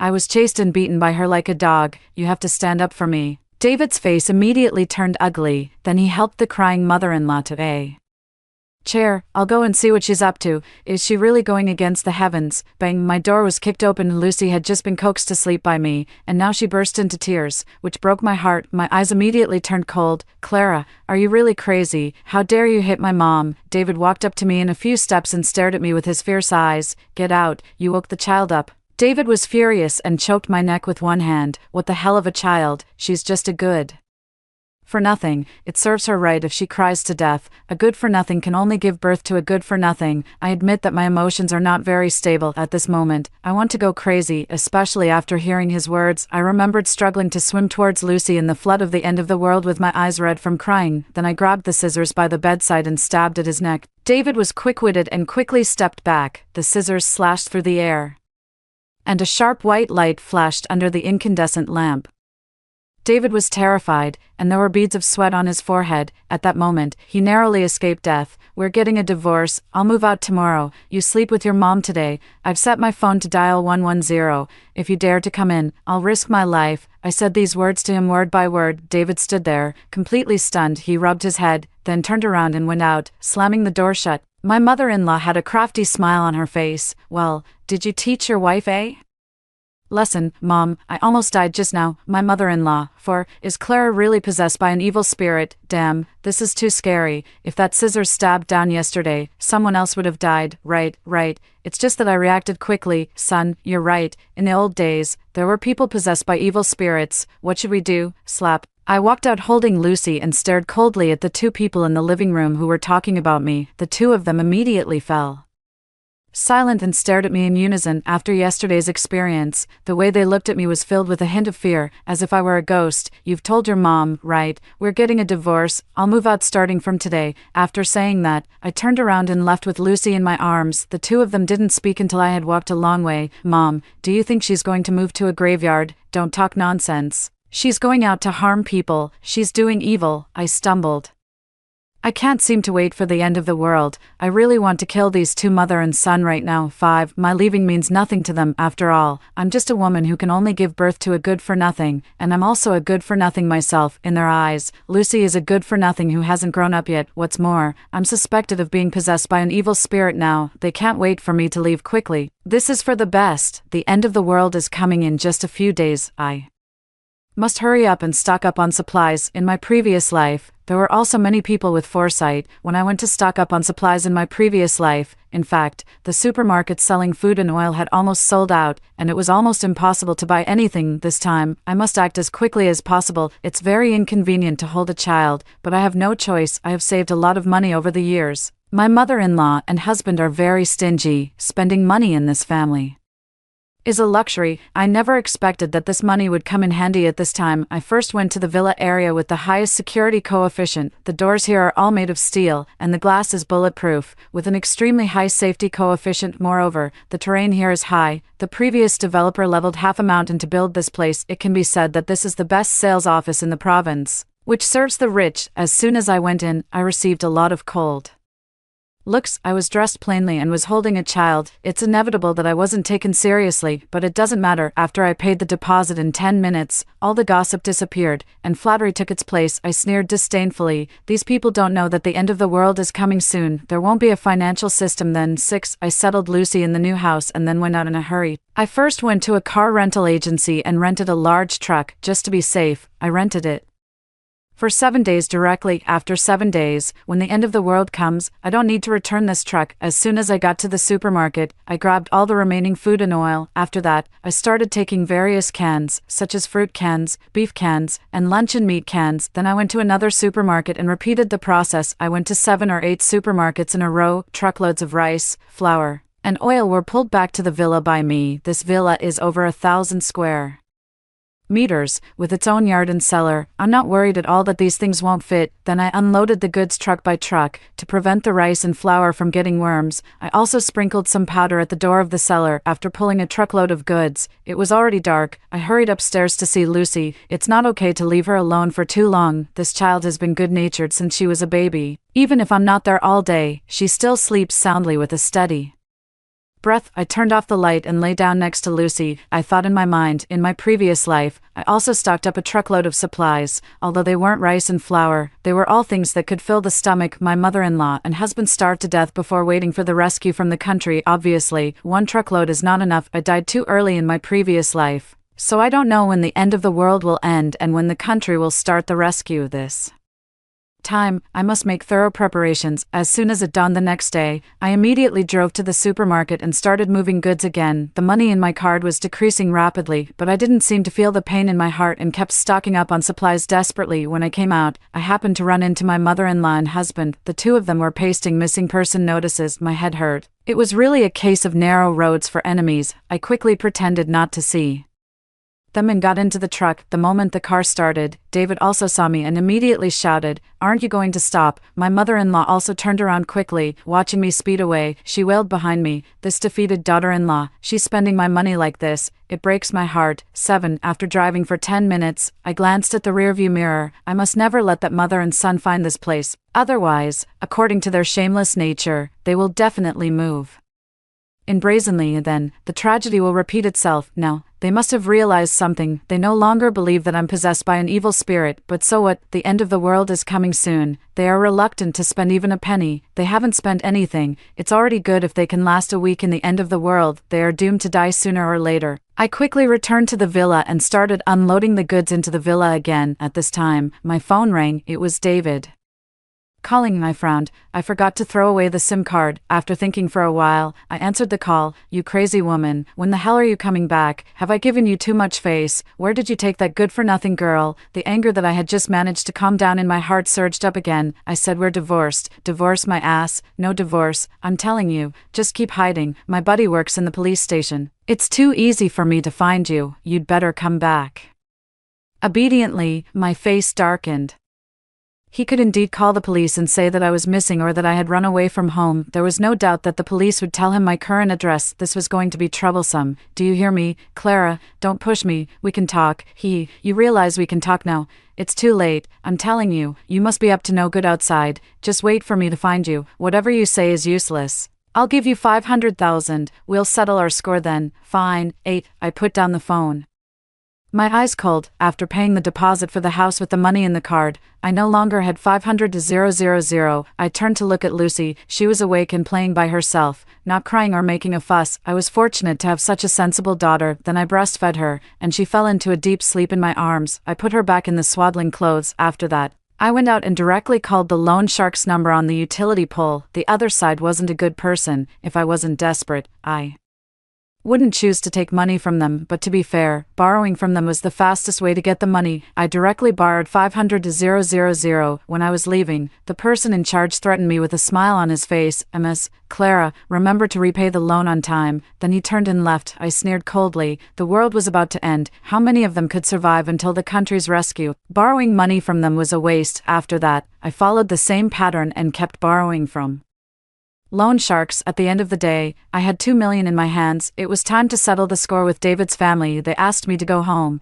but I stubbornly chose a coffee shop. Although it had been raining heavily every day and there weren't many people out, at least there weren't just the three of us. I arrived at the coffee shop in the evening. The rainstorm was getting heavier, and I had to wear rain boots to go out. The floodwater was already up to my knees. I casually ordered a drink and sat by the window, slowly looking at the rainy scenery outside. Soon, David came in with his mother. As soon as they entered, they stared at me viciously. "After hiding for so many days, you're finally being realistic." I slapped a bag of money on the table. "Take it and get lost. We're even from now on." The expressions of the two of them were extremely vivid, especially the mother-in-law. She immediately came over and opened the bag when she saw the stacks of neatly arranged red banknotes inside.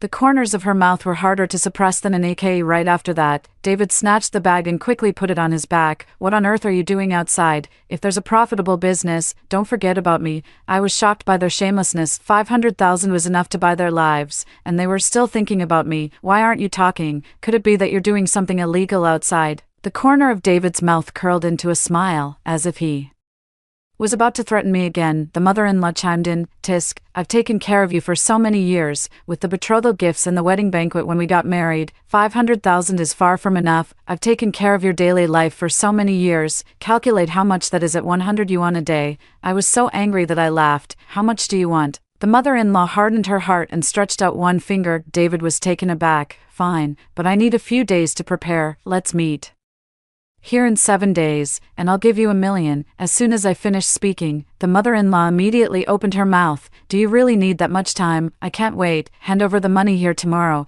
It's raining so heavily. It's not easy for me to come here. You should think more about the elderly." They were so excited about getting 1 million that they couldn't wait even a single day. How could I let them have their way? I said I need time to prepare, otherwise, forget it. The two of them stared at me in silence. Finally, the mother-in-law spoke. 3 days. I'll only give you 3 days, otherwise, we'll call the police and see what you're really doing outside. The police aren't as easy to talk to as we are. If these two weren't so cowardly, I would have directly said that I was committing a crime outside. Now that they had taken my money, they were accomplices. If it were someone with more courage, they might keep their mouths shut, but I had no doubt that these two would immediately go to the police station and turn themselves in. It would be terrible if I was caught just as the end of the world was coming, so I nodded. "Just 3 days. Make it clear that if you dare to bother me in these 3 days, you won't see a single penny from me." After saying that, I got up and left. From a long way off, I could hear the excited sound of them counting the money. "David, we're going to get rich." "Yes, Mom.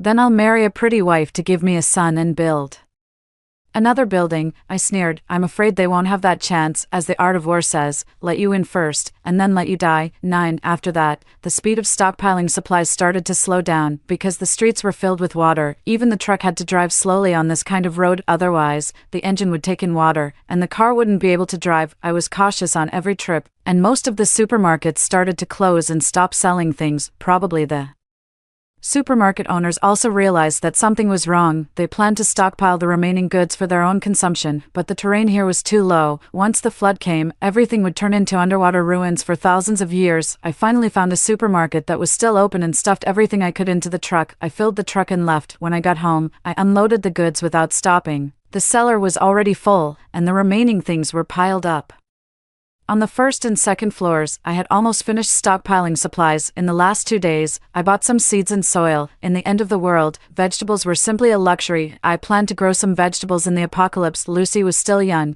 In case the end of the world lasted for several years, she would need vegetables. I had made thorough preparations, but next, there was still a big problem to solve. My mother-in-law and husband were like ticking time bombs that would explode. When the time came, I had to solve the problem of these two people completely. This time, they kept their promise and didn't call me for 3 days, but as soon as the 3rd day arrived, my phone rang immediately. By this time, the high drops in the street was already half a meter deep, and most of the cars couldn't go out. I wasn't afraid even if they called the police. David was nice at the beginning. "How's the 1 million you're preparing?" I found it ridiculous. Couldn't he see that the floodwater in The street was already half a meter deep, and the rainstorm still hadn't stopped. Next, the river water would exceed the water level, and some of it would even break through the riverbed. It would start to sweep through the villages and towns, and everything would be annihilated in the flood. It could be said that civilization was already on the countdown. Sometimes I really want to know, did you and your mom really not stockpile any supplies? David was stunned for a moment. He probably didn't expect me to ask such a question, of course. Not, why waste that money? The rain really can keep falling like this. Those who start stockpiling supplies just because of some rumors are really crazy. His words were full of mockery and sarcasm. I laughed. This was for the best. I was just waiting to see how you would die. All right, hurry up and bring the $1,000,000 to that coffee shop, then we'll be even, I said sarcastically. I have the money, but do you have the life to spend it? Can't you see that I'm just playing with you? During these few days of delay, I've already finished stockpiling supplies. I hope you won't be so shameless as to ask me for supplies then. I didn't listen to David's furious curses after that, because it was all going to end, in this life. The fate of Lucy and me was finally in our own hands. No longer would we be at the mercy of others, and we wouldn't die in the flood anymore, wash away the sins of the mortal world. Come. The end of the world. 10. Under the continuous heavy rain for a month, the river water started to rise sharply, and the city's drainage system had already collapsed. On the 7th day of my rebirth, a deafening rumble came from the distance. Countless high-rise buildings started to collapse in pieces. A huge amount of floodwater started to sweep through the town. The terrifying waves hundreds of meters high could destroy a building with one blow. The city was collapsing at a visible speed. The flood was filled with the cries of people. I don't know how many lives were lost on the streets. These people were just unlucky. Next, there would be countless people who would starve to death at home because they were stingy or didn't believe that the end of the world was coming. Mom, the big flood is really here. David stared at the terrifying waves hundreds of meters high in the distance, his face filled with fear. Not only did they not stockpile any supplies, but these huge waves were enough to deal with them at this moment. David remembered what he had said on the phone just now. Of course not. Why waste that money? The rain really can keep falling like this. Those who start stockpiling supplies just because of some rumors are really crazy. Thinking of this, he picked up the phone with trembling hands and made a call. Clara, you knew the news that the end of the world was coming from the start. You did it on purpose. You didn't plan to tell me and Mom at all. I laughed on the other side of the phone. So what if I told you? Haven't I told you? Enough. You're harming me and Mom like this. You'll get your comeuppance. I've already paid for my past life. Now it's your turn. You and your mom deserve to die. Then I hung up the phone and looked into the distance. There were some low bungalows there. In my previous life, they could barely survive for a month on the roof relying on the truckload of supplies I had. In this life, there was no need to go up to the roof at all because they didn't have any supplies. Even if they went up, they would just starve to death. Compared to drowning, it would be more straightforward to die now. Two small black dots in the distance desperately brought a ladder between life and death. No one wanted to die in this life. They still wanted to go up to the roof. Fine. The flood didn't come that quickly, and they got this chance. Then what? They climbed onto the roof. Then what? I watched as they desperately climbed onto the roof. The huge flood that followed came in an instant and blocked their way down. I didn't know where the ladder was washed away in the flood. The two of them kept crying for help, but in the end of the world, everyone was worried about their own safety. Who could save them? In the midst of the ruins, I sat on the balcony on the second floor holding Lucy. The reason I bought this house was that I could see the scene of these two people's desperate downfall. They couldn't find me anymore. In a few days, they wouldn't be able to call me either. The signal lines and high voltage lines would all be torn apart by the flood. Everything man-made was so fragile in the end of the world. 11 in the evening, I received a call. David on the other end of the phone had lost his former arrogance, and his words finally softened. Wife, I was wrong. Mom and I were both wrong. We're apologizing to you. Immediately, the once vicious mother-in-law took the phone, her voice trembling. Clara, Mom was wrong. Please save my son. I watched this scene coldly and then spoke on the phone. How can I save you? The two people on the other end of the phone suddenly fell silent. How could they be saved in this huge flood at the end of the world? Swim. The water here was more turbulent than the Yellow River. Going down meant death. So how could they be saved? The truth was right in front of them, but they stubbornly believed in a miracle. But a miracle is called a miracle precisely because it doesn't always happen. You tell me where you are, and David can carry me to find you. David beside her also spoke. Yeah. I'm good at swimming. I'm sure I can swim over. You must have stockpiled a lot of supplies these days. It's definitely enough for the three of us to hold on until the end of the world and the country's rescue. Haha. I couldn't help but laugh at their ridiculous idea. Even though I knew that these words of theirs were impossible to achieve, I still didn't want to give them any hope. The river water was so turbulent that not only couldn't they swim, but even a small boat would Capsize, stop dreaming, I can't wait for you two to die. There was silence on the other end of the phone. The scolding I had imagined didn't come. Slap. David's angry roar came from the other end of the phone. It's all because you kept instigate me, saying that she can only give birth to a good-for-nothing. You kept telling me to marry another woman. Marry my ass. I was a bit surprised. David actually slapped his mother. Good son. How dare you hit me? Didn't you agree with what I said? Why are you bringing up these old scores with me now? It's my fault. It's all my fault. I could hear his regret from the other end of the phone, but what was the point? In a situation of lack of water and food, how many days could his regret last? I advise you to jump down with your mom and end it all. If we keep talking on the phone, my phone will run out of battery. There's nowhere to charge it in this end of the world. Hysterical roars came from the other end of the phone. Enough, Clara, even without you, I can find food. I know where all the former supermarkets are. At worst, I can dive to get the supplies every day. I wish you success. I hung up the phone with a smile. 12. The next day, David took off his shirt and tied a rope around himself. He also knew that I wouldn't help him, and he had to eat. If this went on, he would die in less than 3 days. It was better to give it a try than to wait for death. Give it a try and risk his life. David jumped in and was immediately carried away by the current. He tried his best to swim against the current and get back to the roof, but it was useless. He couldn't swim as fast as the river was flowing, and he was carried downstream along with the water. David completely gave up. Finally, he used all his strength to pull the rope and climb back onto the roof. He and his mother slumped on the roof, their eyes full of despair. Son, Mom is thirsty, then go down and drink. I'm already full from drinking. The mother-in-law didn't even have the strength to get angry. She licked her dry lips. Son, I don't have the strength to go down. You go and bring some water up for me. David stood up instantly. We're all going to die. What's the point of drinking? How is it different how we die? You're so old. You should have died long ago. I haven't lived enough yet, and you still want me to go down. The mother-in-law's eyes widened in disbelief at what her son said. Human nature in the apocalypse can't stand the test, especially in such an extreme environment. The mother-in-law finally fell backwards with her head raised and never woke up. 2 lines of tears slid down from the corners of her eyes. The vicious life of the mother-in-law came to an end. 13. I was humming and taking care of the plants in the villa while holding Lucy and feeding her. I went to the balcony and looked at the small bungalow in the distance. One person was still sitting there, and the other had already fallen. Most of the anger from being reborn subsided, but the most crucial person hadn't died yet, and I couldn't completely relax.